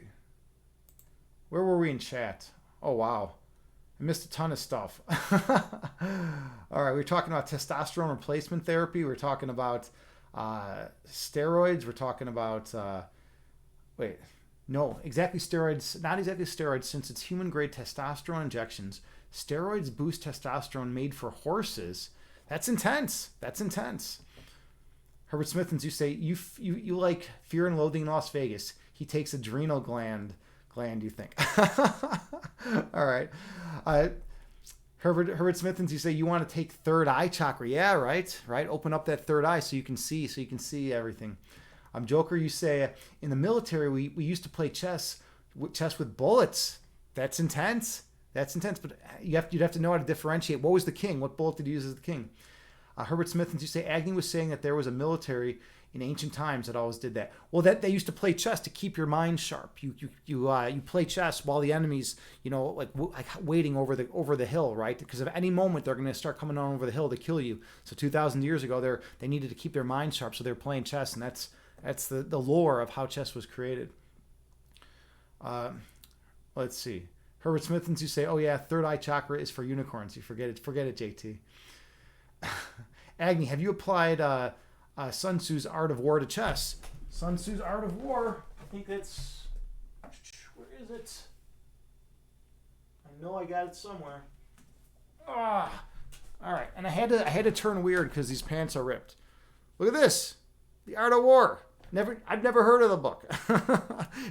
It's a classic, right? It's a classic. You're saying, have you applied Sun Tzu's Art of War to chess? Chess is a war game, right? If you're good at chess, you're good at war. It's all strategy. It's all tactics. It's all positional play, defense, attack, right? It's all that stuff. Oh, okay. A Joker Bravo. So 9mm were the pawns, 45s were the rooks, 556 knights, shells bishops, queen 3, and king's a 50 caliber. Okay, all right, cool. Dude, that's cool, man. That you guys played with bullets. That's got to be wild. All right. Um, one sluggy could beat my ass next time. You never know in chess. I mean, sometimes I flounder. I'm good at floundering in key situations, especially under time pressure. Lately, that's been like the current theme. I get like way ahead, and then I get in a little time pressure, and I fuck up. It's really one of the most frustrating things on the planet for a chess player to be up and then like every game and then like get in time pressure and lose. Like anyone who's out there who's a chess player knows how frustrating that is. Joker, you say, Agni, when did you start shaving your head? You've been thinking about shaving. Yours looks too liberating. Dude, it feels amazing. Okay, so here's the thing. I had long hair. I had hair like down to my shoulders in college, right? So I had long hair, but I had it like the old pro wrestler style, with it shaved like on the sides. I put it back in a ponytail, right? Or sometimes I let it go, Anyways, I'm hanging out at my frat house in college. Yes, I was in a frat. It's pretty ridiculous, but it was an interesting frat. Bunch of crazies. So I'm hanging out there and it's hot and there's only one air conditioner on in the room, in this huge room, and it's like barely working and we're all sweating and my hair just kept sticking to my face. And I kept having to push it out of my eyes because it was like blocking my eyes and like sticking to my face, and it just felt really uncomfortable. And so I was looking over and I saw a pair of scissors, and I took those pair of scissors and I just fucking chopped it off. I chopped it all off except a spike right here. I left all the long hair right here, and then I had a spike going, like a unicorn spike, like we were talking about earlier. I had the unicorn spike going for a while, but then I was hanging out in Chicago with a bunch of friends, and the Chicago cops were harassing me about the spike. And then I was like, fuck it. Yeah, it's too much maintenance to keep this spike on my head. So that's the story. Anyways, how long have I had it? It's been a long time, since college. I love a shaved head. It cuts down your shower time 50%. You don't have to buy shampoo. You don't have to fucking put any shampoo on your scalp. It just feels good. It feels really refreshing. Your head is cool. You're not like burning up all the time. You just feel cooler. And it's just easy. You don't have to comb your hair. You don't have to do any of that stuff, right? I love it. I absolutely love it. I'm a minimalist, so I really enjoy having a shaved head. All right. LOL, 50 caliber deserves to be king. Yeah, right. That's how that should be the king for if you're gonna play with bullets. Do I have a favorite quote from Art of War? Let me see if I highlighted anything in this book. I haven't. No, I didn't highlight anything in this book. Sometimes when I'm going through books, I like to highlight. Take out the old yellow, and I'm very big into yellow highlighters. I'll only use yellow. Sometimes if I'm in a pinch, I'll use orange. I think people that use green highlighters are fucking out of their mind, to be honest. Like who would want a green highlighter? It's got to be a yellow one. It has to be a yellow one, maybe an orange if you're in a bind. But yeah, I didn't highlight anything in this book, so I don't know. Sometimes I do, sometimes I don't. Let's see. Okay, all right. Well, let's go into let's do a puzzle rush. We'll do a quick puzzle rush. We'll see how that goes. Time to get some puzzle rush skills moving. All right, let me load it up. Display. Here we go. All right. Those of you who don't know, Puzzle Rush is on chess.com. You need to solve as many chess puzzles as you can in 3 minutes. Typically, they are checkmate puzzles. There's also pawn promotion puzzles. There's also defensive puzzles, and there's very few defensive, but there are some. And then there's also win material puzzles. So you want to try to solve as many as you can. Joker, is that a Shiva poster? No, that right back behind me is an Amitabha Buddha scroll. So I went to the Amitabha Buddha library, and there's a bunch of monks that hang there and a bunch of Buddhists that hang there.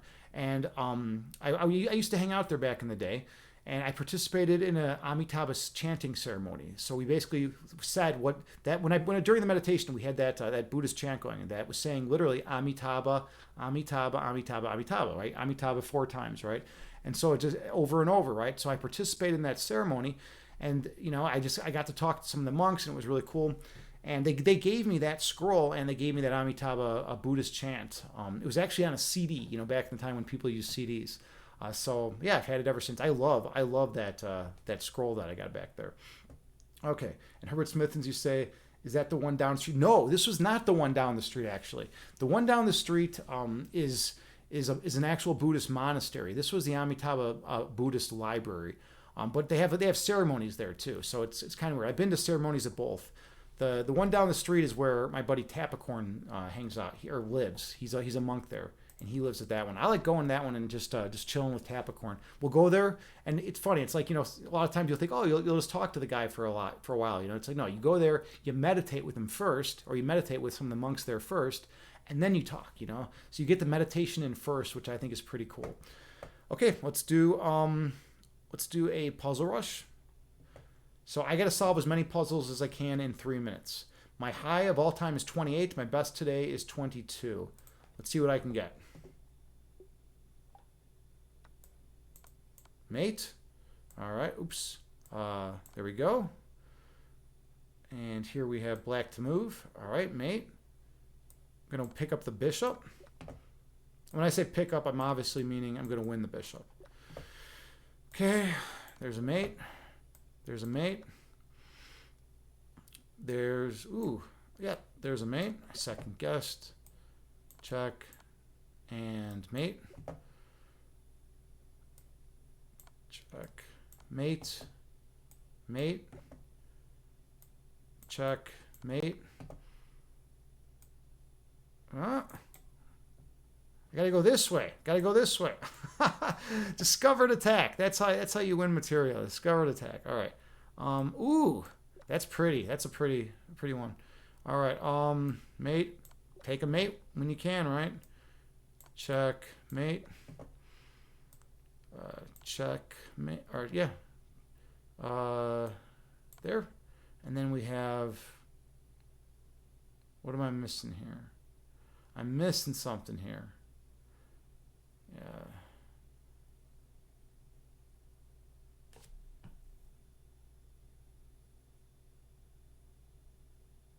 I might just have to skip this one. For some reason, I'm not seeing it. I don't want to waste too much time. Yeah, I'm not seeing it. All right, we'll have to go back and look at that one later on. Check. Check. There we go. And then I believe... Ooh, that's pretty. All right. I guess... Oh, yeah. JT, I was about to say duh there, but I didn't. I didn't say duh there. Oh, I think it's just take, yeah. And then we're pushing up this way. Look at that. That's pretty. Okay. Check. Oh, no, didn't. I kind of guessed on that one a little bit. Sometimes you guess a little, and usually bad things happen when that's the case. Okay. Let's see. What are we doing here? Oh, I guess we're just going in for that. Yeah, and now that would lead to mate. Okay, cool. So this is going to be that, and then this. Oh, wait a second. Why didn't that work? Check. Oh, because the king can sidestep. 21. All right, well, whatever. 21. That's a pretty good score. I want to go back real quick though and look at the three that I missed. I was rocking earlier. So what was the deal with this one? So you check. Wait, hold on a second. What was the deal with this one? This was the rook. The rook came first. All right, the rook came first. That's right. I knew that. I did that last time. And then why am I not seeing this one?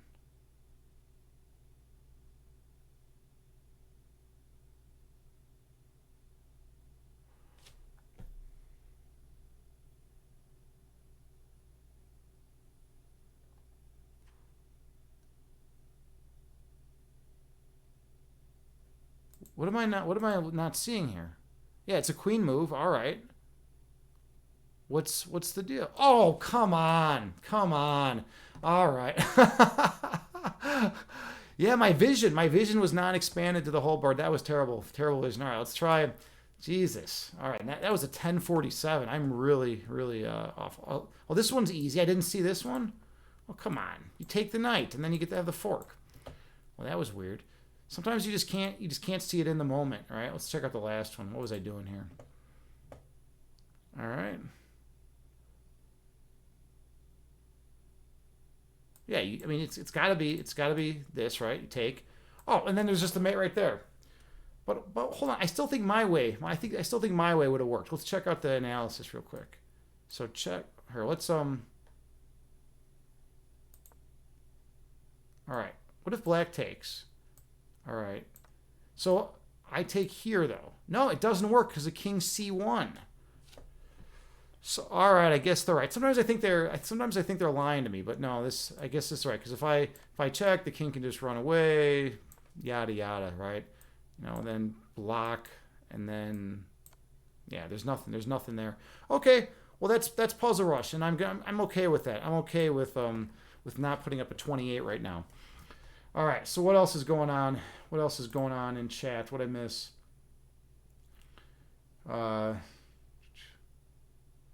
Let's see. Joker, you say, "Damn, you're full of stories. I bet you've lived a wild life." I don't know. I mean, people say, I've lived a wild life. I don't know. It's hard for someone who's lived their own life to really evaluate it accurately, right? Because everything's subjective at the end of the day. So, I mean, I'm sure it's wild compared to some people, but not wild compared to other people, right? Some people grow up and they're like their whole lives are like moving through countries and traveling, living on the streets and of living on the streets of Ecuador, and then going to becoming million dollar leaders of drug cartels, right? I mean, I don't know, I'm just some guy streaming on Twitch, Herbert Smith, you say you wish you had that many mates. Yeah, there were quite a few mates there, right? And we can take that in whatever sense we want, right? A lot. It's always interesting how a word like mate, could mean 30 different things, but whatever your preconceived notions are at the foundational core of your belief set, right? That determines how you're going to perceive things. That determines your interpretation, right? There's some people I know that their whole world is rooted in sexual imagery, right? Their foundational essence is all about sexual concepts, right? So they're going to employ that to the world, right? And then there's some people I know who are really good chess players who their whole world, they're thinking okay, so what's the move here? And they're calculating, and because that's their foundational belief set. They're always thinking about how to calculate different things in the world. So everything over, every time they're out in public, they're thinking when they're driving, what's the best strategy here? What's the best way to go here, right? And there's some people that are handymen, are big into welding, that think everything's about welding, and they're always using welding concepts to understand the world. It's always neat. It's neat how different people think. I try to not be so locked into any one given mindset, right? Because if you become one dimensional, then you're never going to be able to understand anyone else's perspective. Little detour into philosophy there. All right. Hey, Vokasamasa Sukino Bhavantu. How's it going, friend? Good to see you. How you been? What's new with you? How's life going with you? I haven't seen you around. It's good to see you hop in. Herbert Smithens, you say, "Hi, Loka. Sorry for my crass humor. Agni subconsciously encouraged me to get too stoned while he was guiding my meditation." Blame it on Agni, right? I should change the title of the stream to "Blame It on Agni." We can all come in and blame it on me. Uh-oh, look who's here. We got trouble. It's Evelyn Yoga. Evelyn Yoga just came in the chat. I had the honor of watching Evelyn Yoga's one of her last streams. It was great hanging out with Evelyn. She's a phenomenal yoga streamer, and big surprise, Evelyn Yoga's into yoga.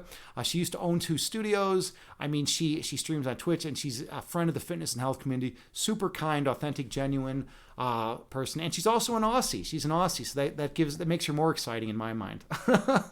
I know to you probably Aussies are the same as everyone else, right? But to me, when I hear the word Australian, I get excited. I always feel like you have something awesome to show me, something interesting to teach me. And that's just my dumb American perspective, right? You're at work computer today. Yeah, you've been working at this time, right? You're getting that, you're doing that certification training, whatever you call it there. Joker Bravo, you say, do you like outdoor adventures? Hiking, kayaking, camping, climbing. Dude, it's amazing that you said that, actually. I actually just got back from a camping trip yesterday. It was just a short camping trip, 2 days. I just went out an hour and a half from my place. There's this forest preserve that's kind of out in the middle of farmland, but it's funny. It's just the one area out of Chicago. You go one direction, there's things get dead real quick. So an hour and a half from my place, I went camping with a few friends, and it was wonderful. One of my favorite things is sitting around a bonfire, just talking, sharing stories with friends, hanging out, having a good time. There's something really transcendental about that experience. You have music going on. We had music, playing. We brought like 5 Bluetooth speakers because like I don't know, 3 of them break all the time. But yeah, it was fun. It was a lot of fun. We did some hiking, things like that. I don't do kayaking. I've only done kayaking once in my life. And it was good. It was fun, but it's just I don't own a kayak. There's no great bodies of water that are close to my area for kayaking. But I mean, I'm not against it. I definitely would do it. I just haven't had much exposure to it. Locus Amasa Sukina Bhavanta, you say you've been great. Thank you for asking. Hope you're doing great too. Yeah, I'm doing great. But anyways, Evelyn, yeah. Anyways, check her out, drop her a follow. You will enjoy her stream. Evelyn, you say Americans have a soft spot for Australians. We do. Like whenever we see an Australian like on TV, whenever Americans are like hear an Australian talk, we always are like, hey, like this person's awesome. This person's amazing. I want to hang out with this person. Like I mean, the Australian could be a dick. It could be like a total like jerk, and it's like no, this guy's great. This guy's amazing, and the guy like just like fucked you over. Like I don't know why, but us Americans really love Australians. It's weird. We like telling Americans that we ride kangaroos to work. Yeah, and you have kangaroos. Like I know that's probably like the generic question that everyone always asks you, right? Like tell us about the kangaroos, right? But like, what is the deal with kangaroos? Like, how often do you get exposure to them? I've only seen them at zoos. And you say, Evelyn, hello, nah, we're cool. Yeah, I mean, you guys are the best. You're the best. I love the Australians. I feel like you're a little less your media is a little less controlling than American media. I also feel like that. Like the Australian media is a little more there's a little more freedom of speech in Australia. I could be wrong. I don't know. And this is just all unsubstantiated speculation. I could be totally fucking off my rocker. I mean, I've just been living in Chicago my whole life pretty much. All right. Let's hop back to chess because we're still in the chess category. And we'll play a random opponent. So I don't know. This could be a grandmaster. It could be a total beginner. I'm going to play a random opponent in chess, and we'll see how this goes. It's going to be interesting. I'll teach while I'm playing, but I play really, really poorly when I stream. Apparently, that's like a thing about me. All right. Okay, so it's doing this weird thing again. So I got to like switch back and forth between inception mode and all this stuff, and then eventually I'll be able to get what I want out of life, which is a scene that's actually working. So switch back and forth. Yeah, it's this weird OBS glitch that drives me mad. There we go. Okay, we got it. All right. Evelyn, you say you don't see kangaroos because you live in the city and burbs, but you don't have to go far to see them. That's cool though. To be able to see a kangaroo, I've never like up close. Like I've never just seen one other than the zoo. I mean, that's amazing. Black opal, it's your favorite gem from Lightning Ridge. Ooh, nice. All right, well, let's play some chess. We'll play on Elite Chess, so my rating won't completely be decimated. I play terrible on stream. So let's do it. All right. Okay, I'm a D4 player. I like to play D4 these days. Queen's Gambit, accepted, decline, not standard stuff, right? All standard. Now, I play this Bishop B4 move. By the way, this guy knows his opening theory. Okay. Oh, he's going in for that. All right. So now I do something weird here. When they go in for this, I actually push. The idea is I'm trying to gain this diagonal with my bishop. Now, he could come in and challenge my bishops at some point. I also want to get this push in. All right. So there's basically a lot I want to get in real quick. All right. So I want to get this push in. And by the way, you can see like how this is not very organized. Okay, this guy's just going space hungry. He's just trying to push all around, right? So that's perfectly fine with me. Okay, so he's in danger of trapping my bishop, right? So I need to get my bishop active. So let's actually bring my bishop to a pretty active square. We'll throw a punch at the rook. All right, he's going to sidestep. So this guy just seems like he wants to attack everything, all right? Which is fine. It's fine with me. I just got to make sure I'm prepared for everything. Okay. I feel like there's a tactic in the works here. I feel like there's some tactics, like pushing out and then getting my queen. He's going to come after my knight. So my knight's going to hop back to D2. Let's play this. We're gonna play this. All right. He'll probably play this, attack my knight. Then my knight will hop back. All right. I'm gonna hop back voluntarily. My threat is this with check. This is a pretty good looking attack. Let's see if he. Okay, yeah. So he doesn't want any part of it. So let's see. I could take. Oh, then he'll take. So I don't want to go with that. So I take, and then he takes with his knight developing. I want to open things up. Let's see what happens. Let's play this. Okay, so he's pushing. So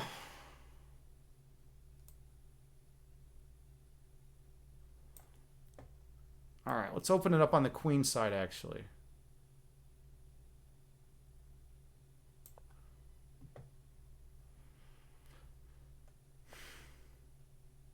All right.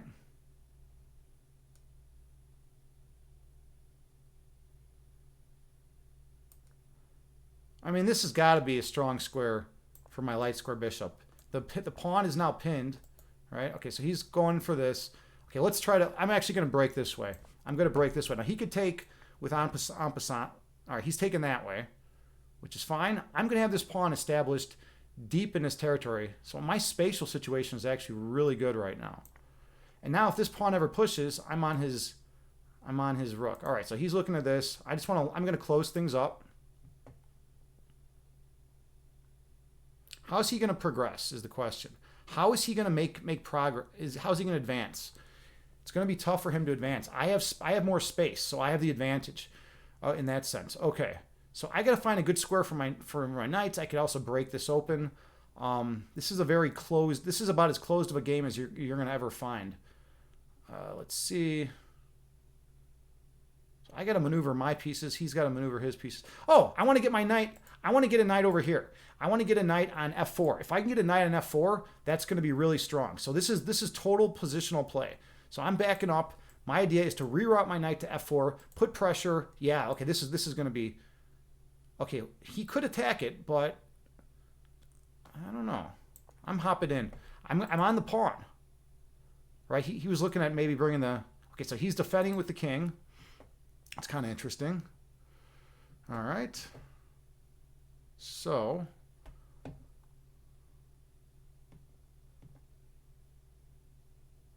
All right, well, I'm moving my king up, actually. I'm just moving my king up. All right, I'm going to break this open. Yeah, that's fine. So he can take...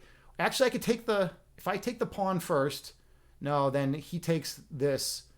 Then I would take, and then he'd win out. So that doesn't quite work. All right, I got to open this up. All right. Let's go like this. I also have ideas of sacrificing right here. Well, now I just got to recapture. The question is, which way do I recapture? Let's take this way. So now, okay, notice all these pawns are interlocked. This is like super, super crazy, all right? So we're going to go like this. Some rooks are going to be traded off pretty soon.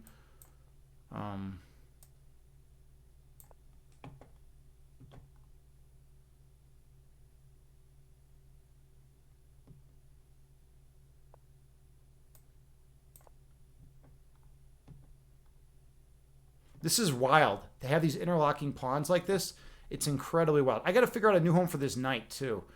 So my knight maybe belongs here, and then with sacking ideas later.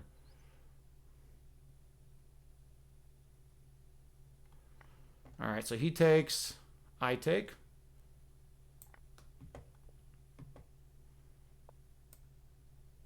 All right, so I'm going to take, so I'll be able to gain the file a little bit. I'll have a little bit of control over the file. I'm now on the bishop, right? Threatening that. I'm looking to come in his territory, and he's probably trying to look to get me out of his territory. So things are pretty blocked up right now. Everything's kind of blocked up. Maybe my knight would have been better to come here first. Yeah, I want to get my knight to b3. If I can get my knight to b3, Then I can eventually get my knight where my queen. I'll move my queen, get my knight somewhere else, and then I should be able to bust through. Ooh, I could enter. I could enter his territory. This is really strong, actually. Well, then he just brings his queen. No, what does he do?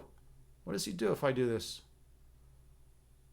All right, I'm gonna go for the big attack. I'm going for the big attack. I'm going for the big attack. All right. Let's see. Let's see how this plays out. I'm not calculating great, but I am going for the big attack. Look at this though. Look at this. Ooh. Ooh. That's no good, man. It's not great. All right, things are starting to fall. Now this pawn falls. First this pawn falls. It's the first part. Let's see. All right, now he's getting a little desperate. He wants to come in for the attack. Let's I'd love to take with I could actually just take with the bishop. Yeah, we're going to really bust things open now. He'll take with the knight, then I'll take with check.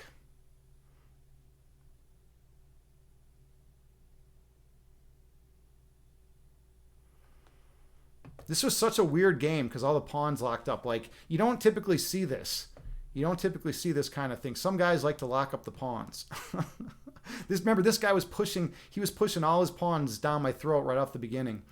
Yeah, he's all falling apart. Everything's crumbling for his position. I'm already up 2 pawns. These pawns right here are going to get rolling up the board real quick, right? Knight takes. I take with check. I'm going to maybe pick up some more pawn. Yeah, I'm going to pick up this pawn on H. On the H file, pick up these. Everything's going to crumble. I don't really see much he can do, to be honest. I mean, he's got ideas. Here's the thing. He's got ideas of queen down, right, to one of these 2 squares, attacking the pawn, attacking the knight, but it's just too slow. It's too slow. And he doesn't have a good way of getting to my king. Notice my opponent's light square bishop. It's completely dead to the world. This bishop is just staring at a rock. It's just totally dead, right? All right, so he just left the game. This dude just literally left the game. He just disconnected. So I can claim victory in 29 seconds. All right, assuming he doesn't come back. Assuming he comes back, you know, we'll see if he comes back or not.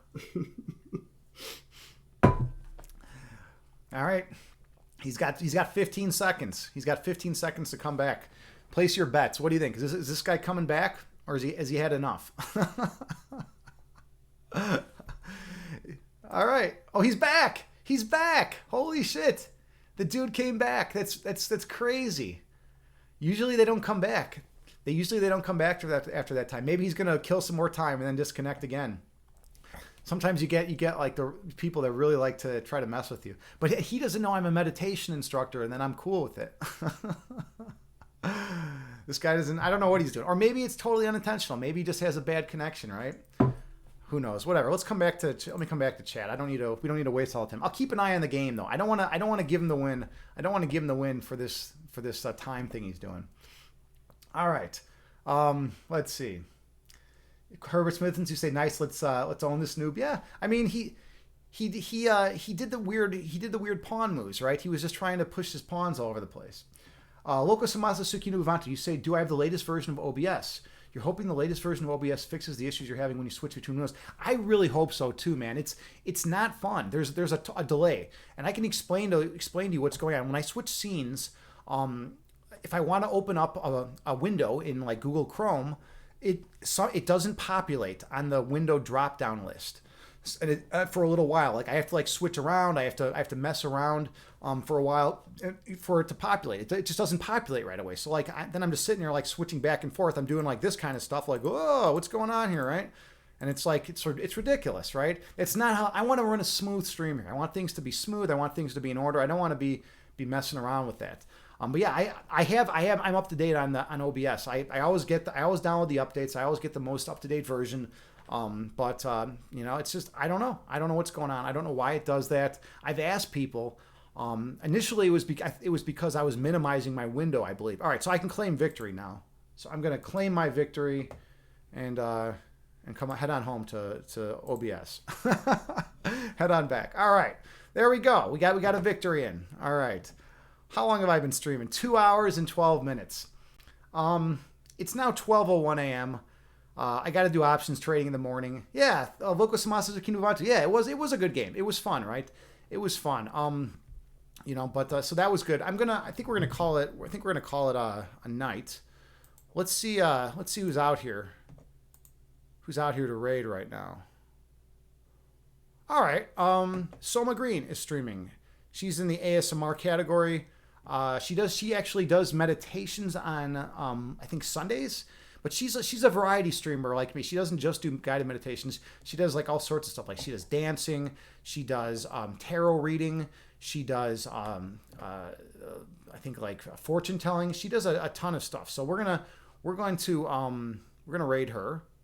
She's been around forever too. So, and I didn't find out about her till recently. So let's give her a big raid. And thank you all so much for hanging out with me. I appreciate all of you. And I'll be streaming. I'll be streaming around. I'll be streaming. We'll be streaming all the time. All the time. All right. Let's send her some love. Actually, hold on a second. Oop, I gotta put my raid call in. Raid City. I like to do the Raid City one. That's the one that I like to do. Yeah, so copy and paste this if you have a subscription. If not, just I don't know, check her out. Let's drop her a follow, and we'll go from there. So here we go, Raid City. Copy and paste this. Bam. All right, now let's raid.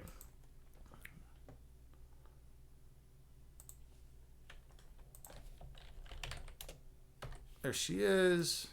Start raid. Okay. 8 seconds. All right, thank you all so much. Namaste. Have a great night.